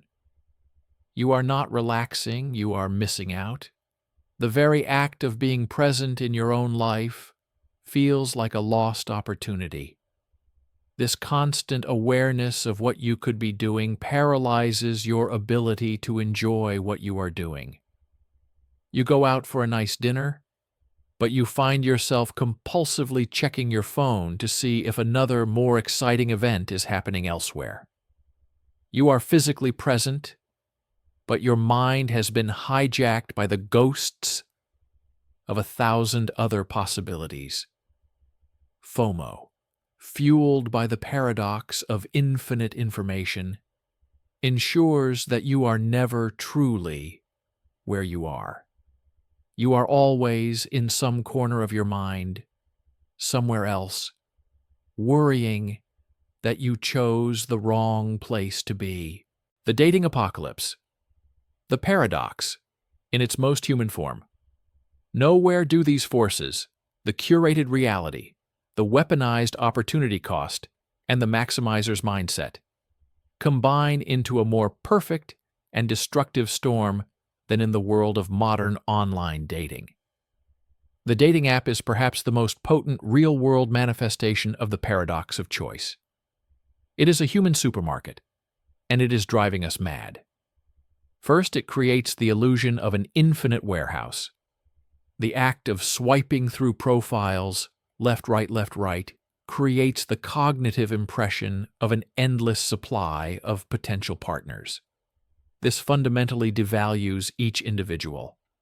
A person is no longer a unique, complex being to be discovered, but a playing card in an infinite deck. If you don't like one, there are 1,000 more waiting behind it. This fosters a disposable, low-stakes mentality that is toxic to the formation of real connection, which requires patience and investment. Second, it gamifies human connection. The platform turns the search for love into a game of validation. The match becomes a point scored. The witty opening line becomes a move in a strategy game. People are reduced to a collection of optimized photos and a carefully crafted bio. You are not getting to know a person. You are reviewing a product, judging a candidate, playing a game you didn't even realize you were signing up for. This environment is a maximizer's waking nightmare. How can you possibly choose the best partner from a pool of thousands? You go on a date with someone. They are wonderful. They are kind, intelligent, funny, and attractive. In any other era, you would feel an overwhelming sense of gratitude and excitement. But as you sit across from them, the ghost of the app on your phone whispers in your ear, "But are they perfect? Are they the absolute best you can do? Could the person you swiped left on yesterday have been 1% more compatible? What if your soulmate is just 3 swipes away right now?" This leads to the defining romantic affliction of our age, a chronic inability to commit. The constant awareness of a seemingly endless supply of alternatives sabotages our ability to invest in the good but imperfect human being sitting right in front of us. Why work through a minor disagreement when you can just retreat to the app and find someone easier? Why commit to one person when a potentially better match is always a possibility? The dating app turns the search for a partner into the very thing that prevents us from finding one. The maximizer, in their quest for the perfect partner, rejects every good one they meet. The paradox is cruel and absolute. The tool that promises to deliver the best choice makes it impossible to ever be happy with any choice at all. We have now seen how the modern world has constructed a perfect machine for generating anxiety. It has taken our internal psychological vulnerabilities, our tendency to maximize and our fear of loss, and built a global, algorithmically powered hall of mirrors that reflects our insecurities back at us with terrifying efficiency. We are trapped. Our minds make us susceptible, and our environment exploits that susceptibility at every turn, ensuring we remain perpetually dissatisfied, perpetually comparing, and perpetually choosing. Is there any escape from this hall? Can we find a way to quiet the noise, to shatter the mirrors, and to find peace in a world that is designed to keep us wanting more? The answer is yes, but it cannot be found by making a better choice from the infinite menu. It can only be found by fundamentally changing the way we choose. It is an art, and it is an act of rebellion. It is the art of letting go. We have journeyed to the heart of a very modern darkness. We began in the dazzling, overwhelming aisles of the supermarket of anxiety, where the promise of infinite choice delivered only paralysis and regret. We then entered the mind of the chooser and met the two tribes within us, the serene satisficer, content with what is good enough, and the haunted maximizer, cursed by a relentless pursuit of the best. Finally, we stepped into the hall of mirrors, seeing how the digital world of social media acts as a powerful amplifier, taking our internal anxieties and reflecting them back at us with blinding, soul-crushing intensity. And here we stand, seemingly trapped. Our internal psychology makes us vulnerable, and the external world we have built is perfectly designed to exploit that vulnerability. We are prisoners in a cell of our own making. The bars are forged from our deep-seated fear of making a mistake, and the lock is the cultural belief that happiness is just one perfect choice away. Is there a key to this cell? Or are we doomed to a life of quiet dissatisfaction, perpetually scrolling through menus, swiping through faces, and comparing our lives to the curated fictions of others? There is a way out. But the path to freedom does not lie in finding a better menu or a more perfect option. The path lies in an act of quiet rebellion. It is the rebellion against the very definition of freedom our world has sold us. It requires us to learn a forgotten skill, a discipline that runs counter to the entire ethos of our maximizing culture. It is the art of letting go. The flawed escape. The fantasy of no choice. Faced with the pain of the paradox, the mind often leaps to a simple, seductive, and deeply flawed solution. If too much choice is the problem, then the answer must be no choice at all. We begin to fantasize about a simpler time, a world with fewer options.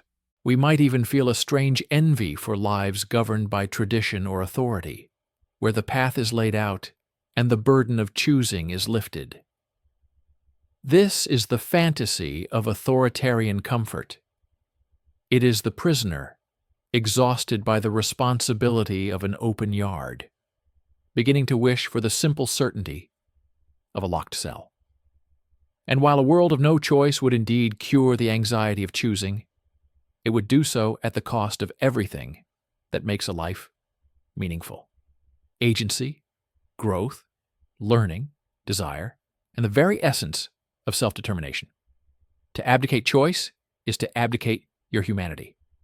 The solution is not to become a prisoner. The solution is to become a master of the prison yard.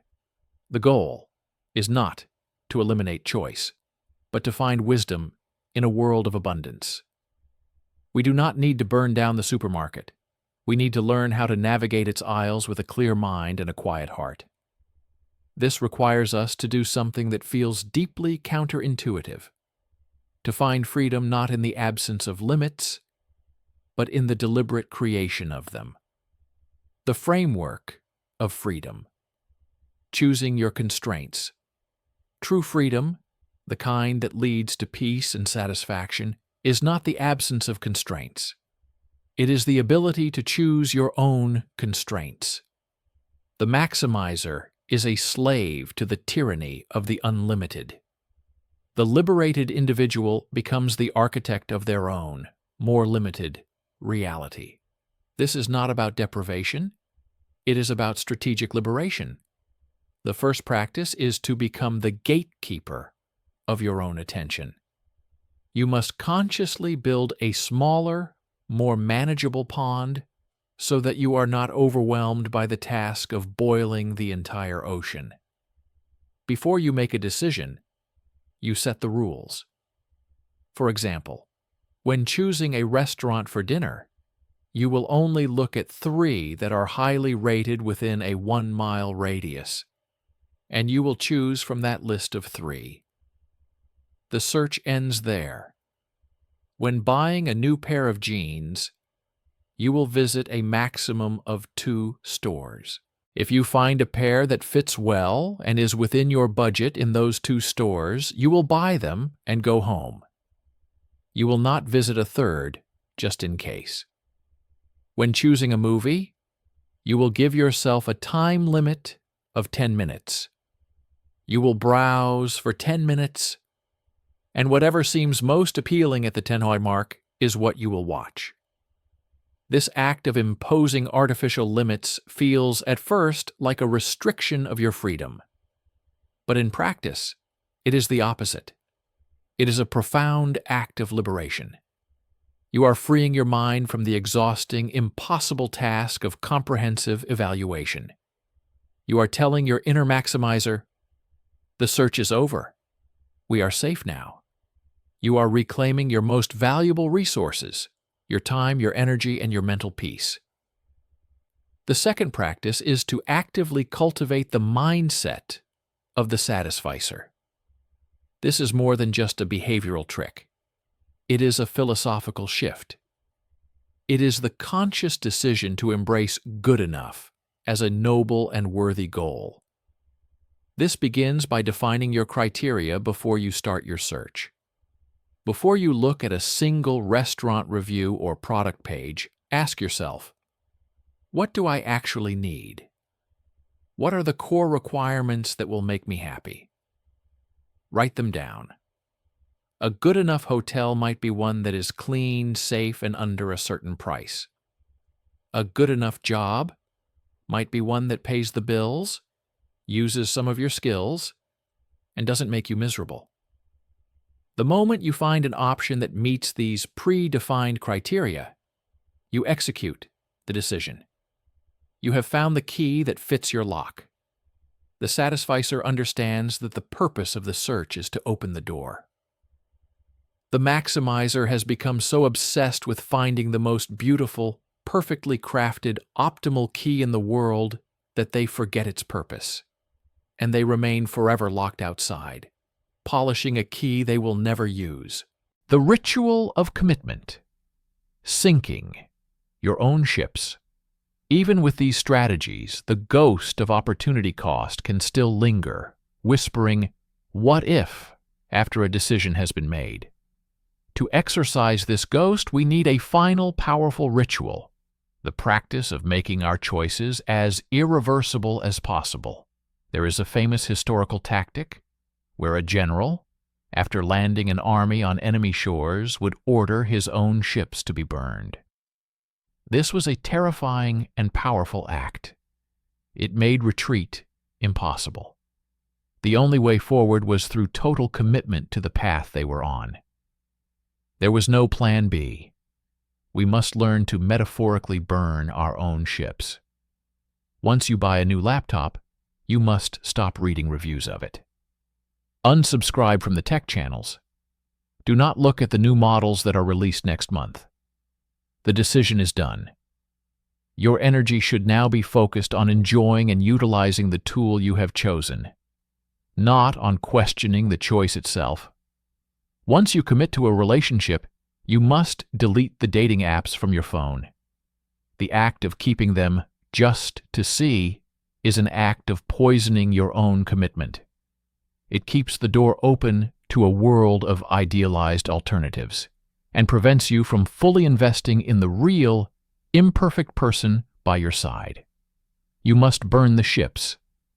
This practice of creating irreversibility short-circuits the cycle of regret.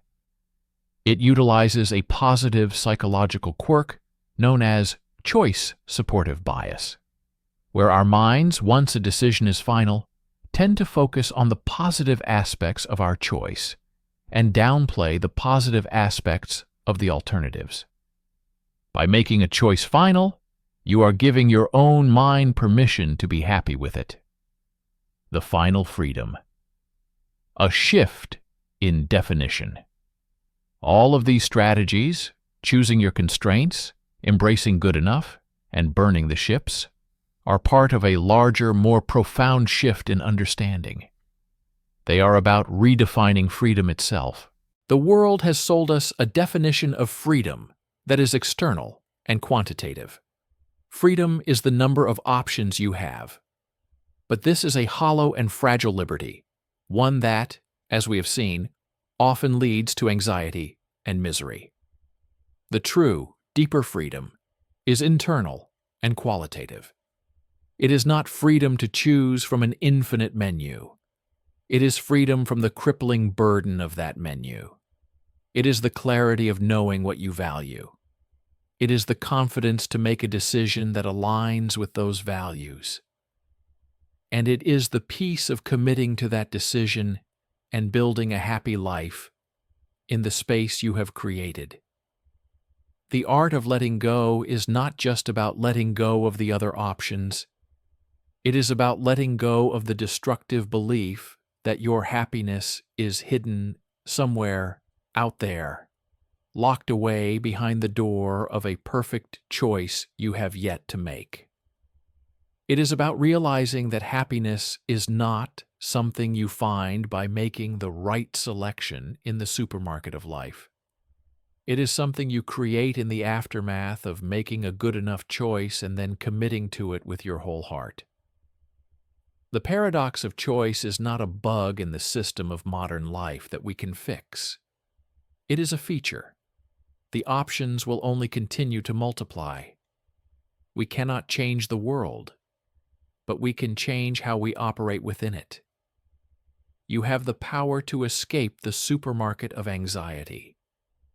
You have the ability to silence the tyranny of the best. You can choose to walk out of the Hall of Mirrors. It requires discipline. It requires self-awareness. It requires the courage to want less in a world that screams for more. But the reward is the greatest prize of all. Not the freedom to have anything you want, but the freedom to be happy with what you have. In search of the real, There is a single command that echoes through our modern world more than any other.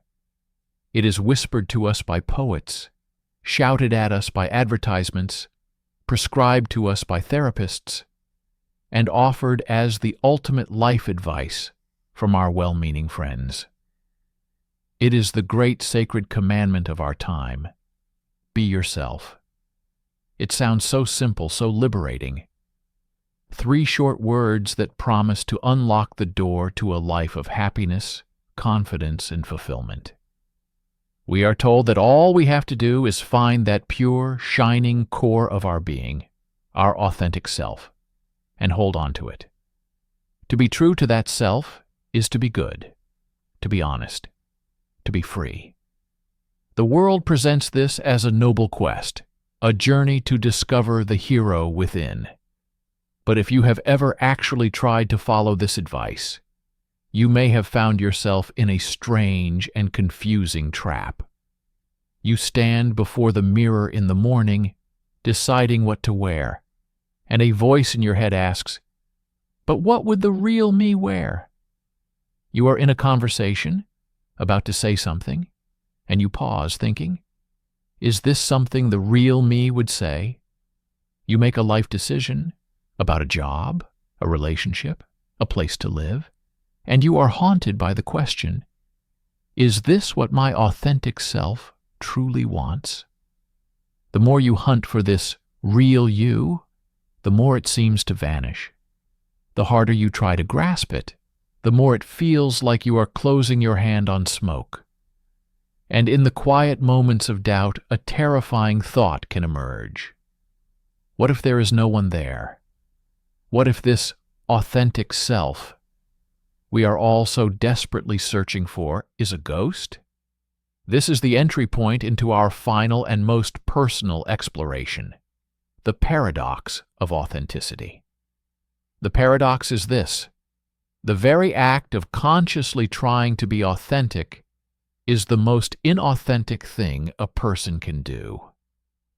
Think about it with a simple, everyday example. Try to force yourself to fall asleep. The more you concentrate on it, the more you think, "I must fall asleep now, I need to relax, I'm trying to sleep." The more tensely, hopelessly awake you become. Sleep is a state you can only enter when you let go of the effort. Or imagine someone tells you, "Be spontaneous, right now." It's impossible. Spontaneity, by its very nature, cannot be planned. The moment it becomes a conscious goal, it dies. Authenticity works in exactly the same way. It is supposed to be the state of just being, of acting without self-consciousness, without a filter between your inner world and your outer actions. But when you turn it into a project, when you begin to observe and judge yourself, you split into 2 people. There is the I that is living, and there is the I that is watching and grading the performance. Was that authentic? Did that seem real? The moment you become both the actor and the critic, the performance is no longer real. You are no longer simply being. You are acting the part of an authentic person. And the more you perfect that role, the further you drift from the genuine, messy, unscripted reality of just being alive. The search for authenticity, which began as a quest for freedom, becomes a new and exquisitely subtle prison. But why is this hunt so difficult? Why does the ghost of the real you seem so impossible to catch? The reason is that our journey through the previous paradoxes has already shown us that the very ground on which we are hunting is unstable. We are searching for something solid in a world of illusions. The ghosts of paradoxes. Past. To understand the trap of authenticity, we must first recognize that it is the culmination of all the dilemmas we have already explored.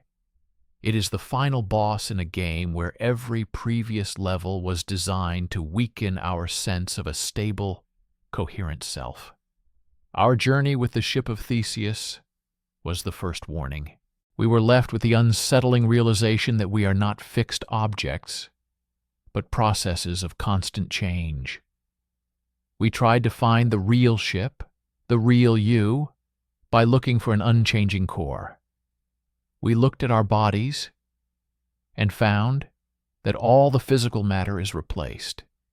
We looked at our memories and found them to be unreliable, editable stories.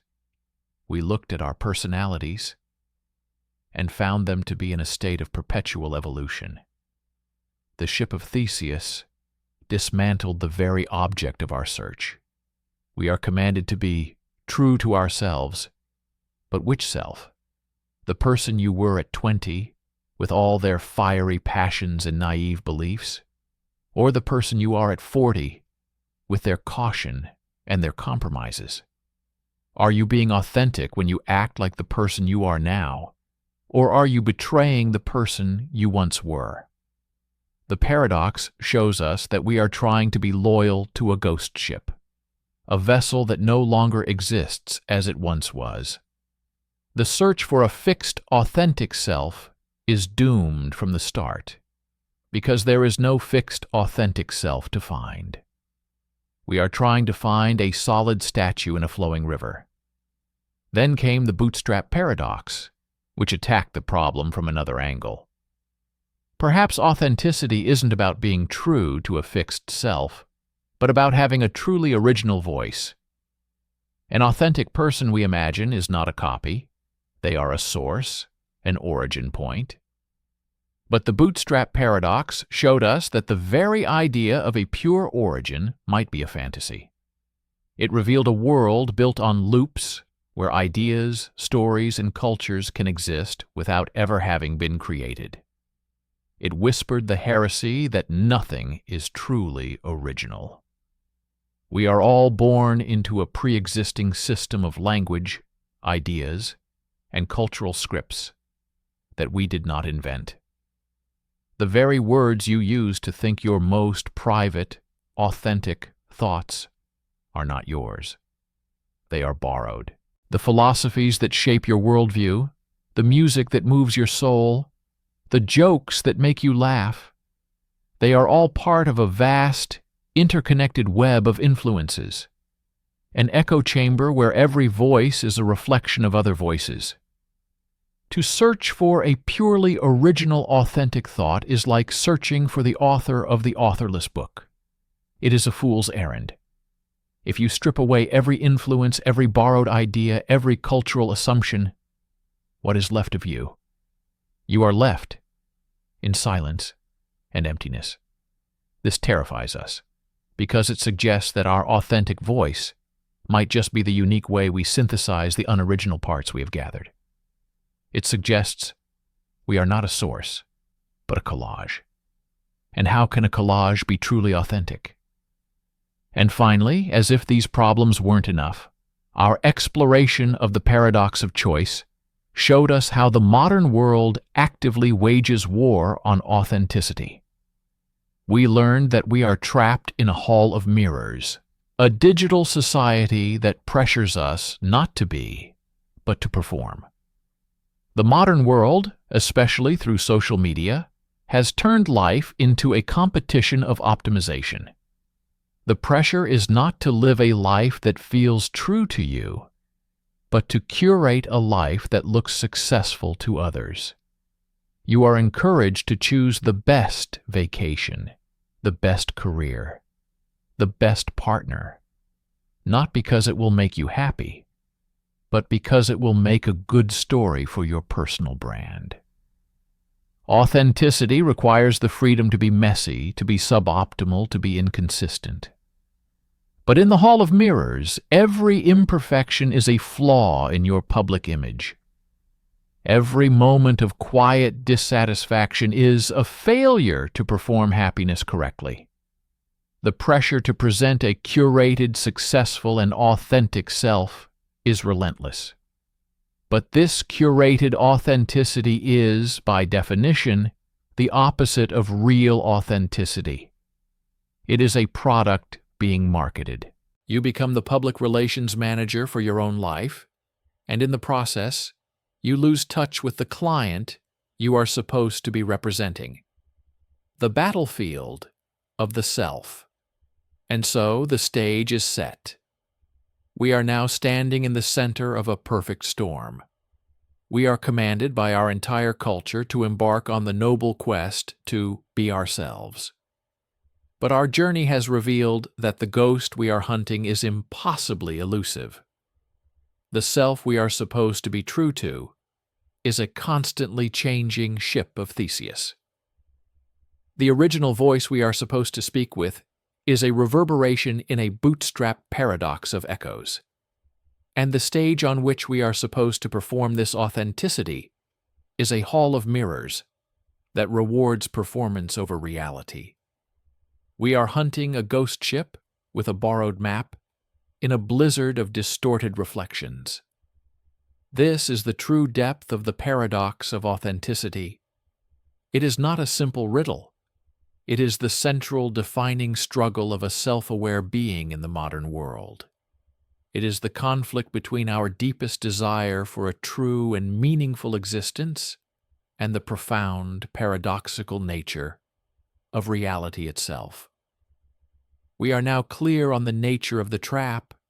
We understand the forces that are aligned against us.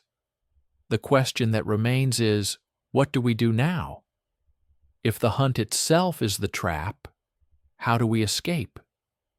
To move forward, we must stop hunting the ghost. We must instead change the very way we think about originality, performance, and what it truly means to be real. We must learn to distinguish between the echo and the voice, and find a way to sing in the choir of our influences, without losing ourselves in the noise. Before that, we were left with a haunting realization. Our modern quest for authenticity, the relentless command to be yourself, is a hunt for a ghost. The harder we chase this real self, the more it dissolves, leaving us feeling like actors performing a role for an audience of one. We are trapped in a paradox, where the very effort to be genuine makes us feel fake. But this raises a deeper question. Why do we fail so consistently at this hunt? It is because we are searching for the wrong thing. Our culture has sold us a flawed map. It has told us that the authentic self is something pure, pristine, and above all, original. We have been taught to believe that a truly authentic person is a startling anomaly, a voice that has never been heard before, a work of art created from a completely blank canvas. This is the myth of uniqueness, and it is the most subtle and powerful trap of all. We believe that to be authentic, we must be a source, not a reflection, an original, not an echo. And it is this very belief that guarantees our failure, because in a world woven from connection and history, nothing and no one is ever truly a blank canvas. To search for this kind of originality is to search for a phantom. To move forward, we must first dismantle this myth. We must learn to see the beauty not in the original but in the echo, and to find our true voice not in the silence of the void, but in the choir of our influences. The myth of the lone genius. A study in synthesis. Let us begin by examining the figure we hold up as the ultimate ideal of authenticity, the original artist. Think of a musician who changed the world. The public, the critics, the historians, they all speak of this person in near mythical terms. They use words like revolutionary, visionary, unprecedented. They describe their music as a sound that came out of nowhere, a flash of lightning from a clear blue sky. The artist is treated as a human bootstrap paradox, a perfect creation with no discernible source. They are revered not just for their art, but for their perceived originality. They are celebrated for being seemingly an immaculate conception of creativity. But now, let us step away from the audience and enter the quiet, private workshop of the artist's mind. What do we find there? Do we find a pristine, silent room where ideas are summoned from the ether? No. We find a museum. We find a library. We find a chaotic, beautiful collage of a lifetime of influences. The artist, in their moments of honest reflection, knows the truth. They know that their revolutionary guitar riff is a secret marriage between the mournful bend of an old Delta bluesman's note, a rhythm they unconsciously absorbed from a Latin song playing in a cafe, and the raw, distorted tone of a rival guitarist they secretly admired. They know that their unprecedented lyrical style is a fusion of the biblical cadence they learned in childhood, the cynical wit of a poet they read in college, and the simple, direct language of a heartfelt letter they once received. They are not a blank canvas. They are a filter. They are a unique living synthesizer. They have spent their life absorbing the world. Every song, every book, every conversation, every heartbreak, every triumph, and their art is the result of passing all of it through the unique filter of their own consciousness, their own experience, their own soul. The elements they work with are not original. The love, the loss, the anger, the joy, these are the common materials of all humanity. The chords, the scales, the words. They are all borrowed from the vast library of our shared culture. What is original, what is breathtakingly authentically theirs, is the synthesis. It is the specific way they have combined these universal elements. Their genius lies not in creating something from nothing, but in seeing a connection between existing things that no one else had ever seen before. Their voice is authentic, not because it is free from echoes, but because it is a harmony of echoes that only they could have composed. The public sees a miracle, a source without a cause. The artist knows they are a conduit, a product of 1,000 loves and 1,000 thefts. And this is not a deception. The artist is authentic. Their authenticity lies precisely in the honesty and courage of their personal synthesis. They are not faking it. They are revealing the very process of how a self is built. The collage of you, deconstructing the personal now. Let us turn the lens back upon ourselves. If the great revolutionary artist, the very symbol of originality, is in fact a beautiful collage of influences, why on earth do we hold ourselves to the impossible standard of being a blank canvas? We spend so much of our lives in a state of quiet shame about our influences, as if to be influenced is to be impure. We try to hide the fact that our best ideas often come from something we read, or that our personality is shaped by the people we admire. We feel like frauds for being a product of our environment. But the paradox is that to be a product of your environment is the only way to be a person at all. Take a moment to deconstruct your own self. Think about the things that feel most authentically you. Your sense of humor. Is it truly 100% original? Or is it a unique blend of your mother's sarcastic wit, the timing of a comedian you've watched 1,000 times, and a specific inside joke that only makes sense to you and your best friend? Your moral compass, your sense of right and wrong, did it spring fully formed from your soul?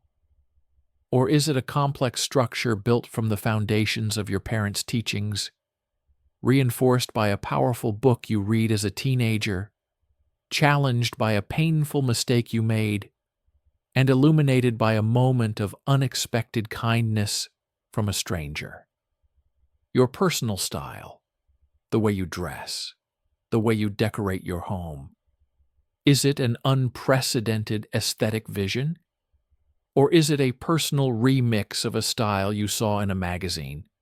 The comfort of a sweater, like one your grandfather used to wear, and a color that reminds you of a place you once loved? The way you speak, the cadence of your voice, the phrases you use, are they not echoes of the people you have loved, the teachers you have admired, the places you have lived? When you look closely, you realize that you too are a collage.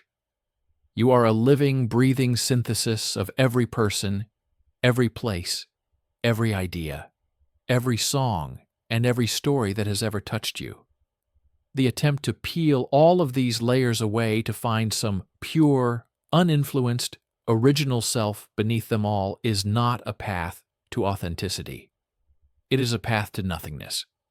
To erase your influences is not to find yourself. It is to erase yourself.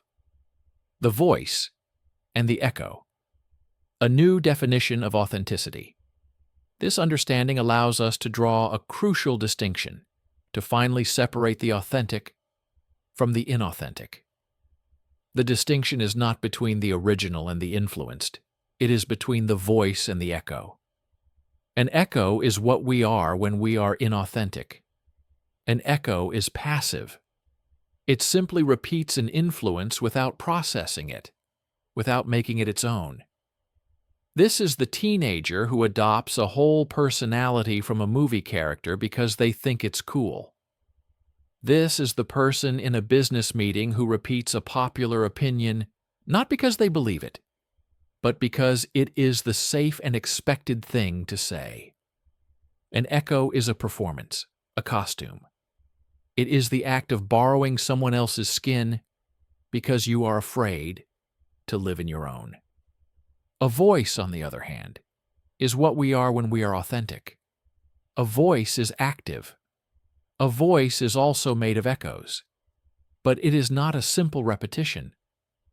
A voice has absorbed its influences, wrestled with them, questioned them, and filtered them through the unique, irreplaceable lens of its own life experience.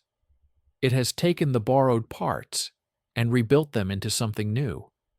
The harmony it produces is its own. Authenticity, therefore, is not the absence of echoes. It is the quality and honesty of the voice that sings with them. The inauthentic person tries to hide their influences, pretending to be a blank canvas. The authentic person acknowledges them, respects them, and then builds something uniquely their own from them. The inauthentic person asks, "What will make me seem original?" The authentic person asks, "What feels true to my unique collection of experiences right now?" This is a far more compassionate and achievable standard of authenticity. It does not demand the impossible. It does not demand that you be a god, creating yourself from nothing. It only asks that you be a courageous and honest human being, taking the scattered, borrowed pieces of your life and striving to build a coherent and meaningful whole. Embrace your remix. The trap of uniqueness is the belief that you must be a source, when we are all, in fact, channels. The pressure to be purely original is what forces us into the performance of a role that is not ours. It is what makes us feel like frauds. The escape is to let go of this myth. It is to embrace your nature as a beautiful, complex, and utterly unique collage.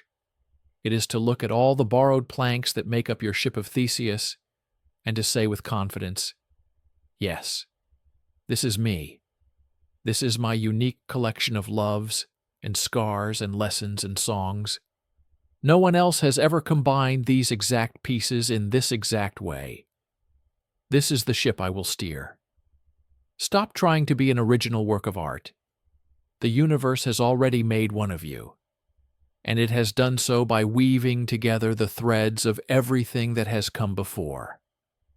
Your task is not to reject those threads, but to learn to weave them with intention. So listen to the echoes. Listen to the voices of the people who shaped you, the artists who inspired you, the thinkers who challenged you. And then, in the quiet space of your own mind, begin to synthesize, begin to harmonize. Find the voice that is not an absence of echoes, but a beautiful and honest arrangement of them. That is not the trap of uniqueness.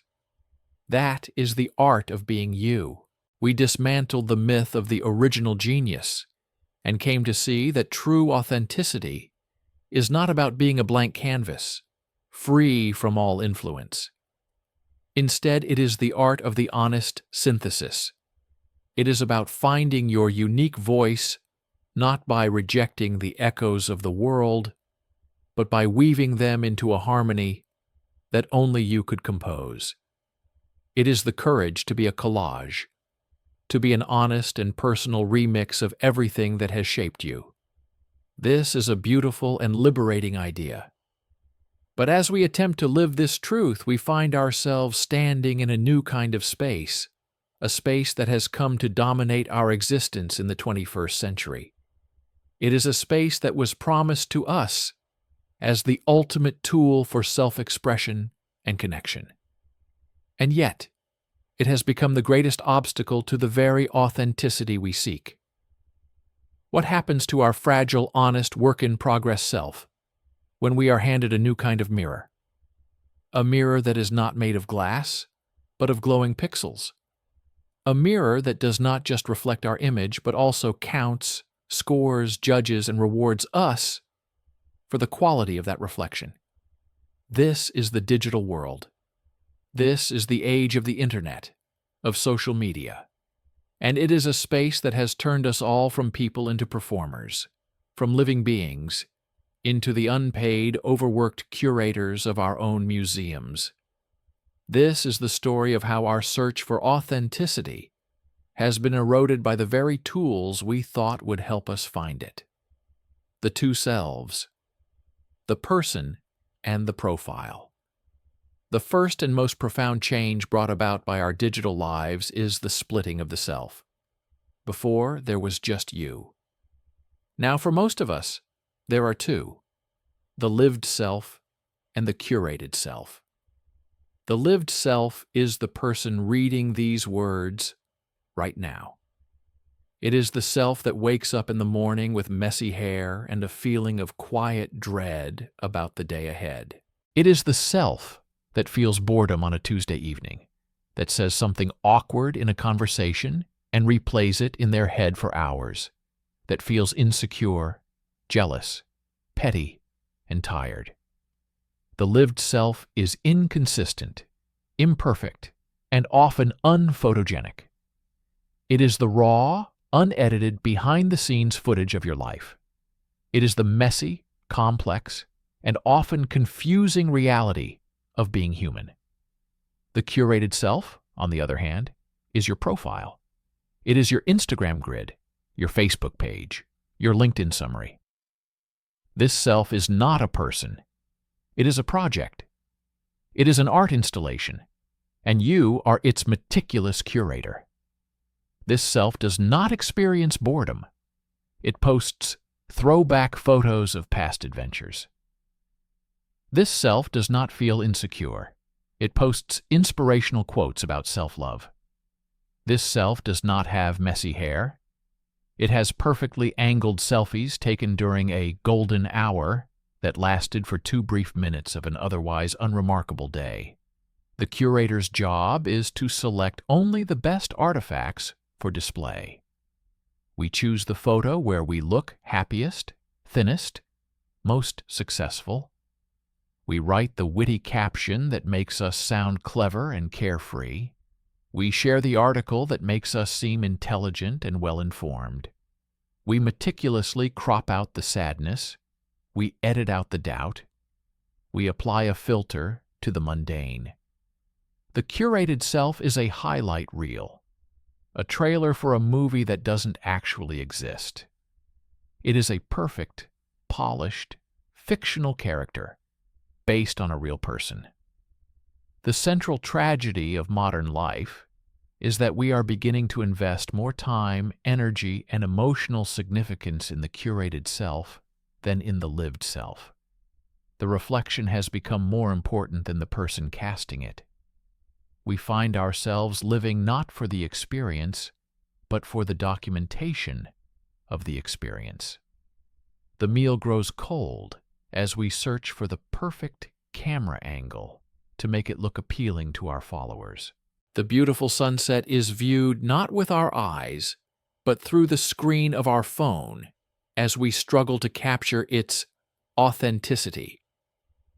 The moment of connection with a friend is interrupted, so we can post a selfie to prove that the connection is happening. We have begun to believe that an experience is not fully real until it has been validated online. The curated self, which began as a reflection of our life, starts to dictate its terms. We are no longer living a life and sharing parts of it. We are living a life in order to have parts to share. And this creates a profound and painful disconnect, a digital erosion of our ability to simply be present in our own uncurated existence. The personal brand. The soul as a corporation. This split is exacerbated by the insidious language that has crept from the world of marketing into the world of the human soul. We are no longer encouraged to just be ourselves. We are told to build our personal brand. Think about what a brand is. A brand, whether it's for a soft drink, a car, or a bank, is a carefully managed, strategically consistent, and fundamentally artificial construct designed to sell a product.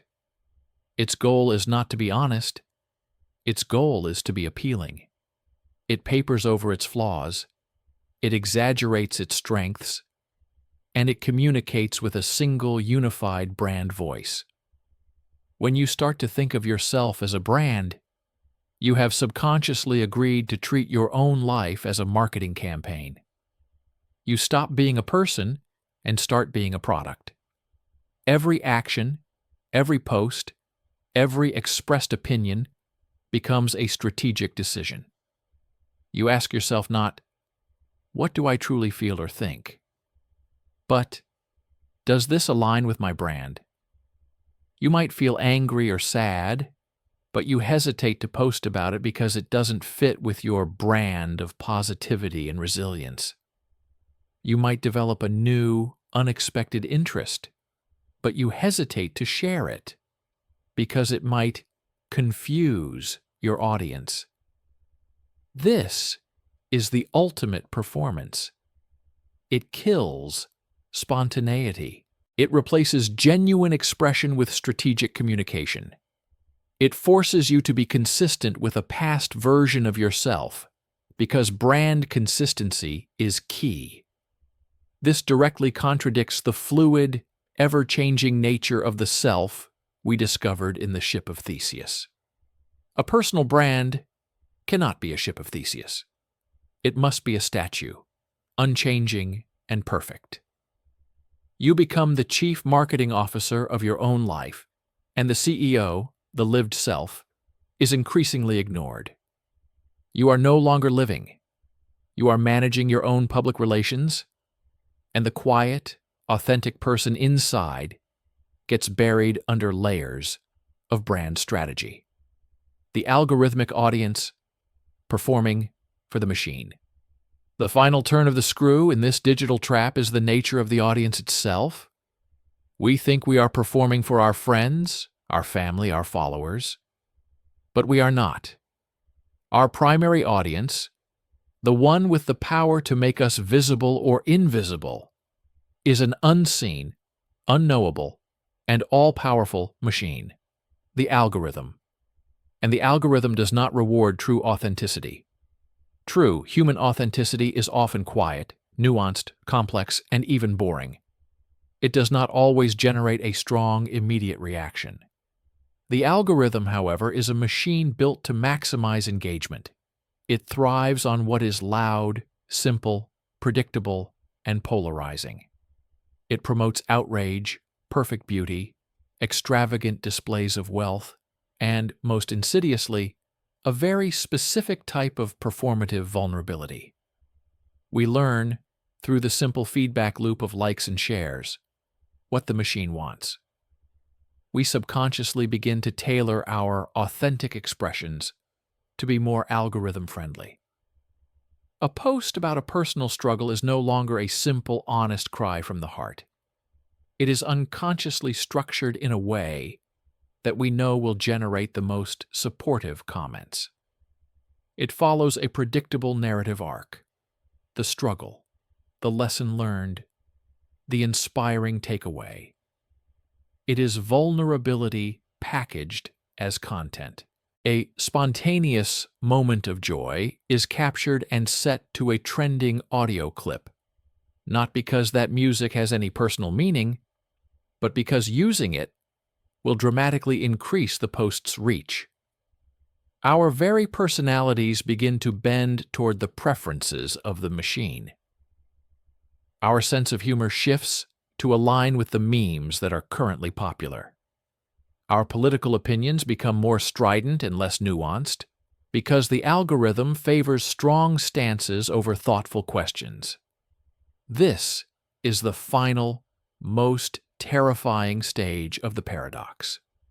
We are not even performing for other people anymore. We are performing a version of authenticity that we know a non-human intelligence will approve of and reward. We are not being ourselves. We are being the version of ourselves that the algorithm has trained us to be. We have entered an echo chamber where the echo we are trying to emulate is generated by the machine we are trying to impress. The erosion. And so we see the full picture. The digital world has created a system where a curated, branded, and algorithmically optimized performance of the self is consistently rewarded more than the quiet, messy, and inconsistent reality of just being human. This system erodes our connection to our lived self in two critical ways. First, it makes us feel that our real life is inadequate and boring by comparison. Second, it consumes the time and energy we might have used to cultivate our real life and funnels it into maintaining our digital avatar. We become strangers to ourselves. We begin to feel more comfortable with the polished, predictable persona we have created online than with the complex, unpredictable person who has to log off and face the quiet reality of their own room. We have built a beautiful digital ghost, and in the process, we risk becoming ghosts ourselves, haunting the edges of our own lives. We are caught between the deep human need to be seen and accepted, and a system that only sees and accepts the most polished, least authentic version of us. We are trapped between the desire to be real and the undeniable rewards of being fake. Is there a way back? Can we log off from this endless performance without disappearing from the world completely? Can we find our way back from the perfect reflection to the imperfect person who is casting it? To do so, we must learn the final and most difficult lesson in this journey. We must learn the art of letting go, not just of the choices we didn't make, but of the perfect self we were never meant to be. We must find the freedom to be, in a word, inconsistent. We have journeyed through a hall of mirrors and returned with a chilling diagnosis. We are living in an age of performative identity, trapped in a prison of our own curation. We are the exhausted chief marketing officers of our own souls, managing a personal brand for an audience of algorithms, all while the quiet, messy, lived self is neglected and forgotten. The digital world, which promised to connect us, has instead become a machine for manufacturing inauthenticity, rewarding the polished reflection over the complex reality. We have seen the illness in detail. Now, what is the cure? The answer does not lie in a simple life hack or a digital detox, though those may help. The cure is not a tactic. It is a revolution in perspective. It requires us to fundamentally abandon the hunt for the real you. We must call off the search for the ghost in the machine, not because it cannot be found, but because it was never there to begin with. The trap of authenticity can only be escaped when we realize that its very premise, the idea of a single, stable, true self, is a myth. The path to freedom is not found in being true to who you were or in performing who you think you should be. It is found in granting yourself the permission to be who you are right now, in this moment, in all your glorious, contradictory, and inconsistent beauty. The ultimate act of rebellion against the tyranny of the curated self is to embrace the freedom to be inconsistent. The myth of the solid self. The tyranny of consistency. From a young age, we are taught to value consistency. In our culture, it is a sign of a strong and reliable character. A person who is consistent is trustworthy, stable, and predictable. A person who changes their mind, their style, or their beliefs is often seen as a flip-flopper, flaky, or unreliable. We admire the stoic, unchanging mountain, not the chaotic, ever-changing river. This belief has been supercharged by the age of the personal brand. A brand, to be successful, must be consistent. A company cannot change its logo, its message, and its core product every week. And so, we have applied this corporate logic to our own lives. We believe that to be a successful person, we must also be consistent. We must have a clear and unwavering identity.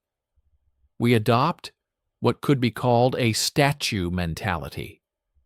We think of ourselves as a block of marble that has been carved into a finished statue. Our job for the rest of our lives is to preserve and polish this statue. We must protect it from chips, cracks, and, heaven forbid, any fundamental changes to its form. When we act, we subconsciously ask, is this consistent with my statue? When we change, we feel a sense of guilt, as if we have betrayed our own monument. This mentality is the source of so much of our suffering. It is the reason the search for authenticity feels like a trap. We are trying to be true to a static, finished product, while our lived experience, as we know from our journey with the ship of Theseus, is one of constant, unending change. We are trying to be a statue, but we are made of water. The fundamental conflict between our perceived nature and our true nature creates a state of perpetual internal friction. To find peace, we must shatter the statue.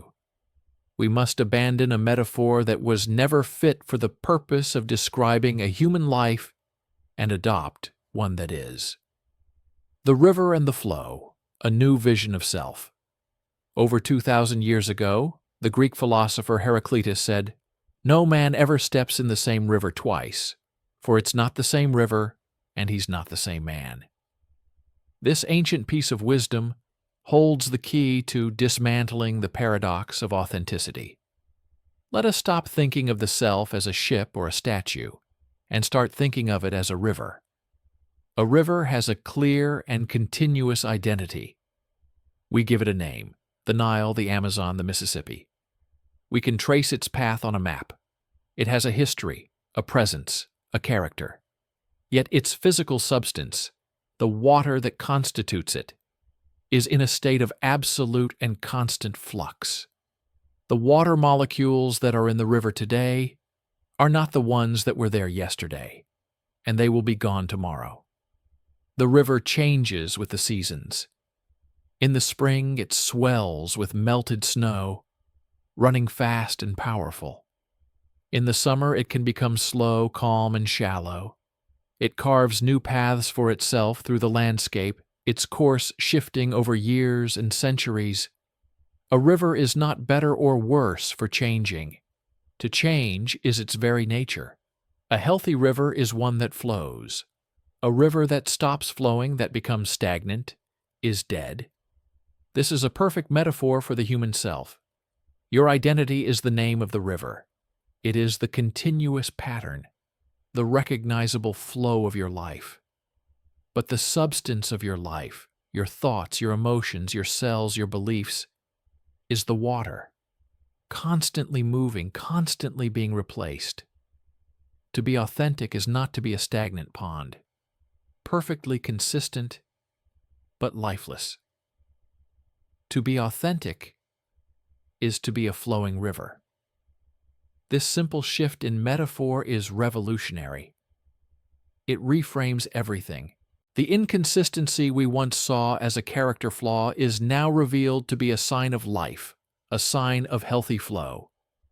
The changes and evolutions we once feared are now understood as the natural, necessary process of a living entity, carving its path through the landscape of time, redefining the authentic act. With this new metaphor of the self as a river, we can finally arrive at a new, healthier, and more achievable definition of an authentic act. An inauthentic act is an act of stagnation. It is when you force the river of your being into a concrete channel that was built for a past version of yourself. It is when you do something not because it feels true to you now, but because it is consistent with your personal brand or with the person you were 5 years ago. Imagine a man in his 40s who finds himself genuinely moved by a piece of classical music, but he built his entire identity in his 20s around being a cynical punk rocker. The inauthentic act is for him to scoff at the music, to perform his old cynicism, because he is afraid of betraying his brand. He is forcing the river of his current self back into an old, dried-up riverbed. He is choosing loyalty to a statue over the flow of his own life.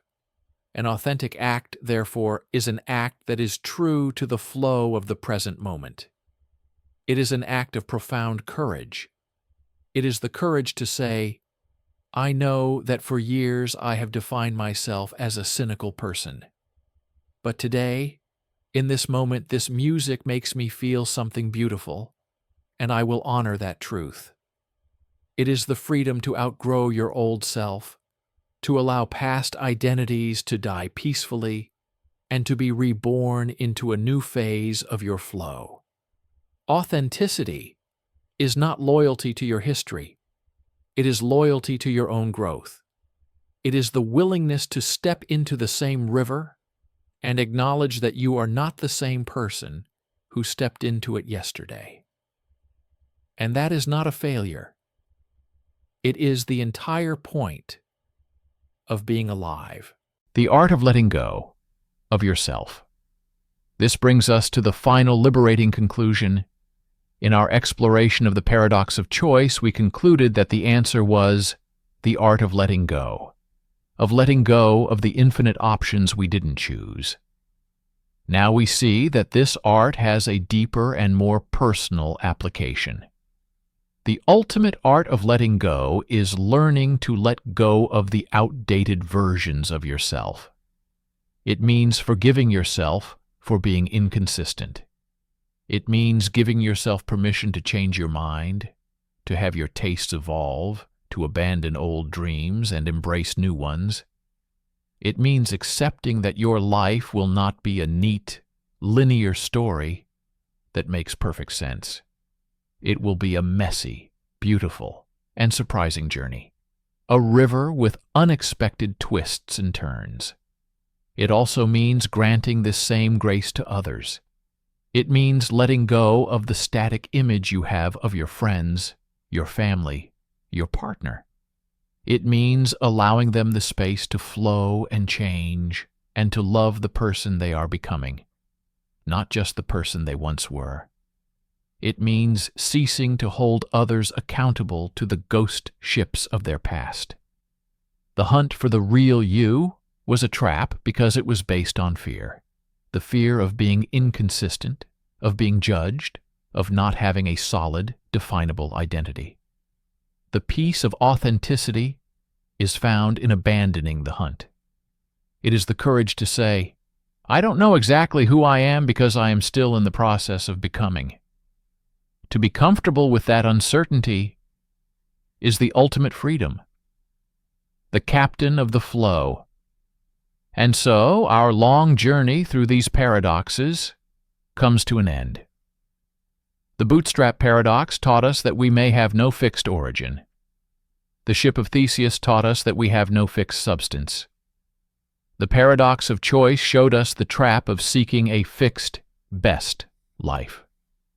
And now the paradox of authenticity has shown us the trap of seeking a fixed, true self. All four paradoxes point to the same profound truth.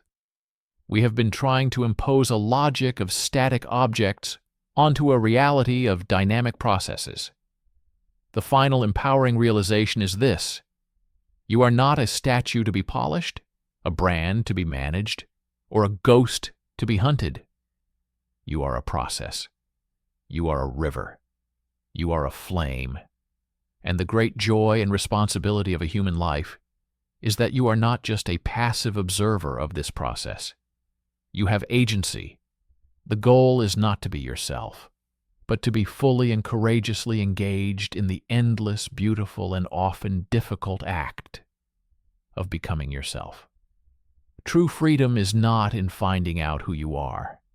It is in embracing the fact that you are a story that is still being written, and you are holding the pen. For the last few hours, we have been on a quiet and unsettling journey together. We have walked through the hushed, echoing halls of the mind, and we have deliberately pushed on doors that were marked, "Do not disturb." We have questioned the very ground beneath our feet, the integrity of the person in the mirror, and the nature of the reality we call home. We began with the bootstrap paradox, and we were haunted by the image of a book with no author, a perfect creation existing without a beginning. This planted the first seed of doubt, the heretical idea that not everything needs a source to be real. Then we stood on the docks of Athens and contemplated the ship of Theseus. We watched as it was rebuilt, plank by plank, until nothing of the original remained, forcing us to ask what holds our own identity together. It dismantled our belief in a solid, unchanging self, leaving us with the ghost of a ship in place of a soul. From there, we entered the dazzling, overwhelming aisles of the modern world with the paradox of choice. We felt the anxiety of infinite options, the paralysis of the maximizer, and the quiet tyranny of the best. It showed us how our modern concept of freedom has, paradoxically, become a cage that prevents us from finding joy. And finally, we confronted the most intimate paradox of all, the paradox of authenticity. We were faced with the impossible command to be ourselves, only to find that the conscious hunt for a real you is the surest way to feel like a fraud. It revealed that our quest for a pure original self might be the very performance that separates us from our own lives. If you have truly followed this journey, you may be feeling a sense of profound unease. The world, which once seemed so logical and straightforward, may now feel like a place of smoke and mirrors, of circles and contradictions. The solid ground of your certainty has been replaced by the shifting sands of paradox. And you might be asking, how can I possibly drift off calmly now? How can I find peace in a world that is so fundamentally unstable? The answer is that the goal of this journey was never to solve the riddles. The goal was to use the riddles to dissolve a deeper, unexamined belief that is the true source of all our anxiety. The peace we seek is not found by answering the questions. It is found by realizing we have been asking the wrong ones all along. The search for solid ground. What is the single thread that runs through every one of these paradoxes? What is the common human impulse that makes them so unsettling? It is our desperate, instinctual, and deeply ingrained search for solid ground.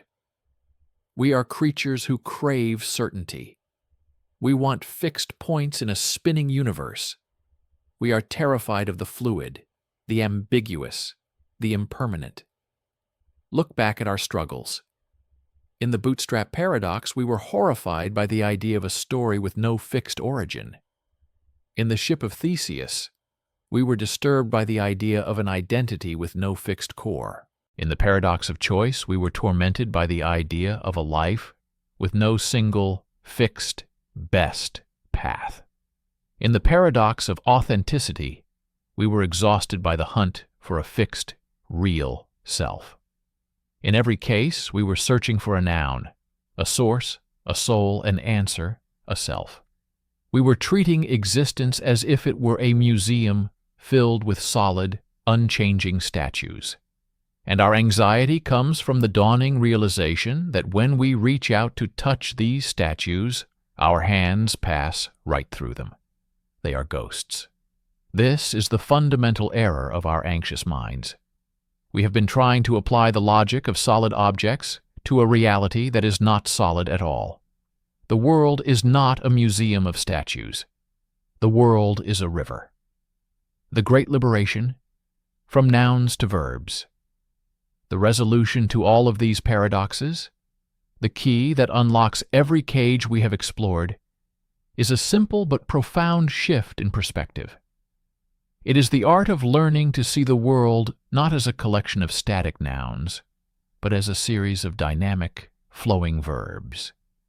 It is the shift from being to becoming. Let us revisit our paradoxes through this new lens.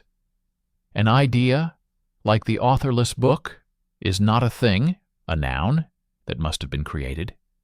It is the process of thinking, communicating, and believing, verbs, that keeps it alive in a self-sustaining loop. Its reality is in its motion. Your identity is not a person, a noun, that you must preserve.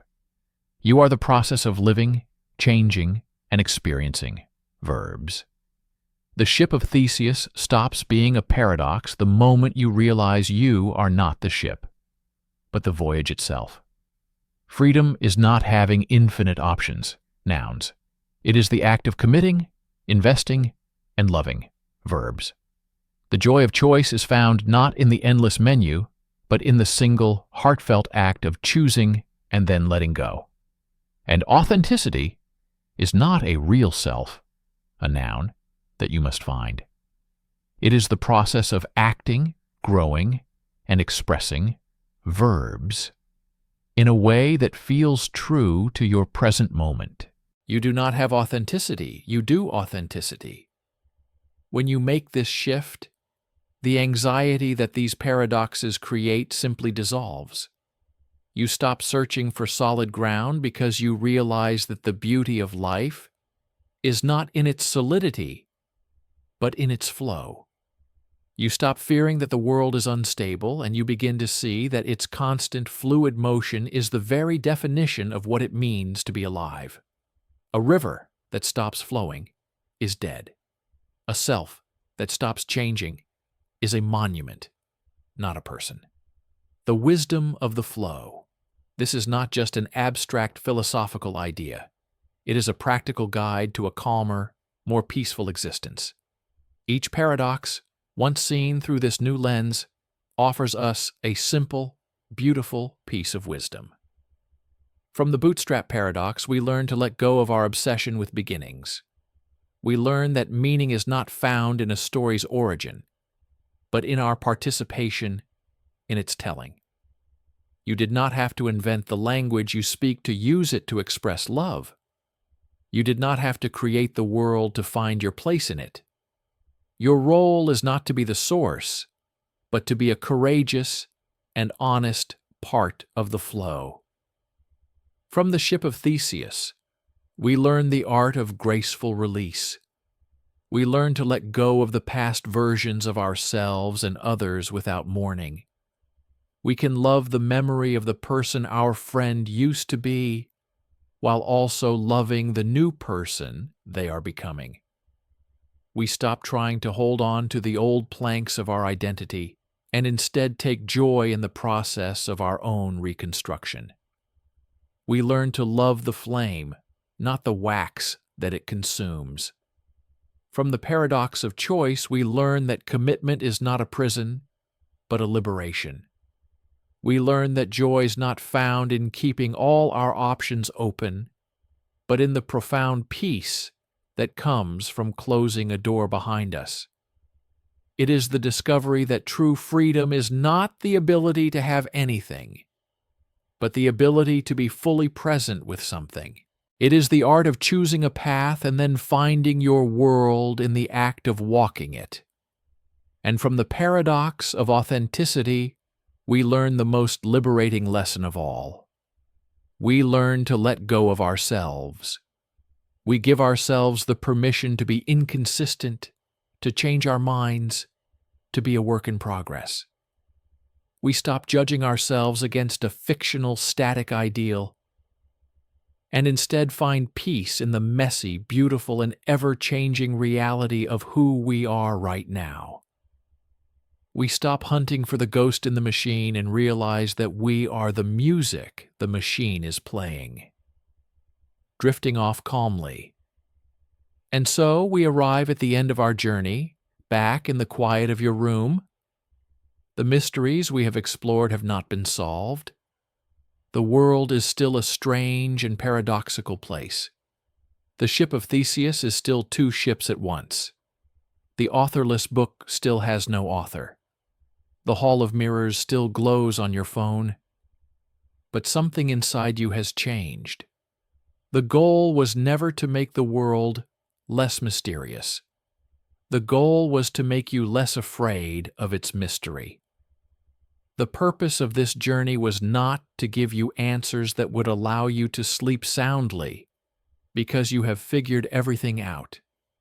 It was to offer you a new perspective that allows you to sleep soundly even when nothing is figured out. It is the art of floating. When you struggle against the current of a river, you become exhausted and you risk drowning. But when you relax, when you let go, when you trust the flow, the river supports you. It carries you. The paradoxes of existence are the river's current. You cannot fight them. You cannot solve them. But you can learn to float in them. You can let go of your desperate need for solid ground and find a strange and wonderful buoyancy in the flow of uncertainty itself. The mysteries are still there, but they are no longer a source of anxiety. They are a source of wonder. The contradictions are still there, but they are no longer a source of fear. They are a source of freedom. The mind is no longer bending, it is yielding, it is softening, it is letting go. And in that letting go, you may find a peace that is deeper and more resilient than any certainty could ever provide. So close your eyes. Feel the gentle, paradoxical current of existence, and allow yourself finally to drift off calmly.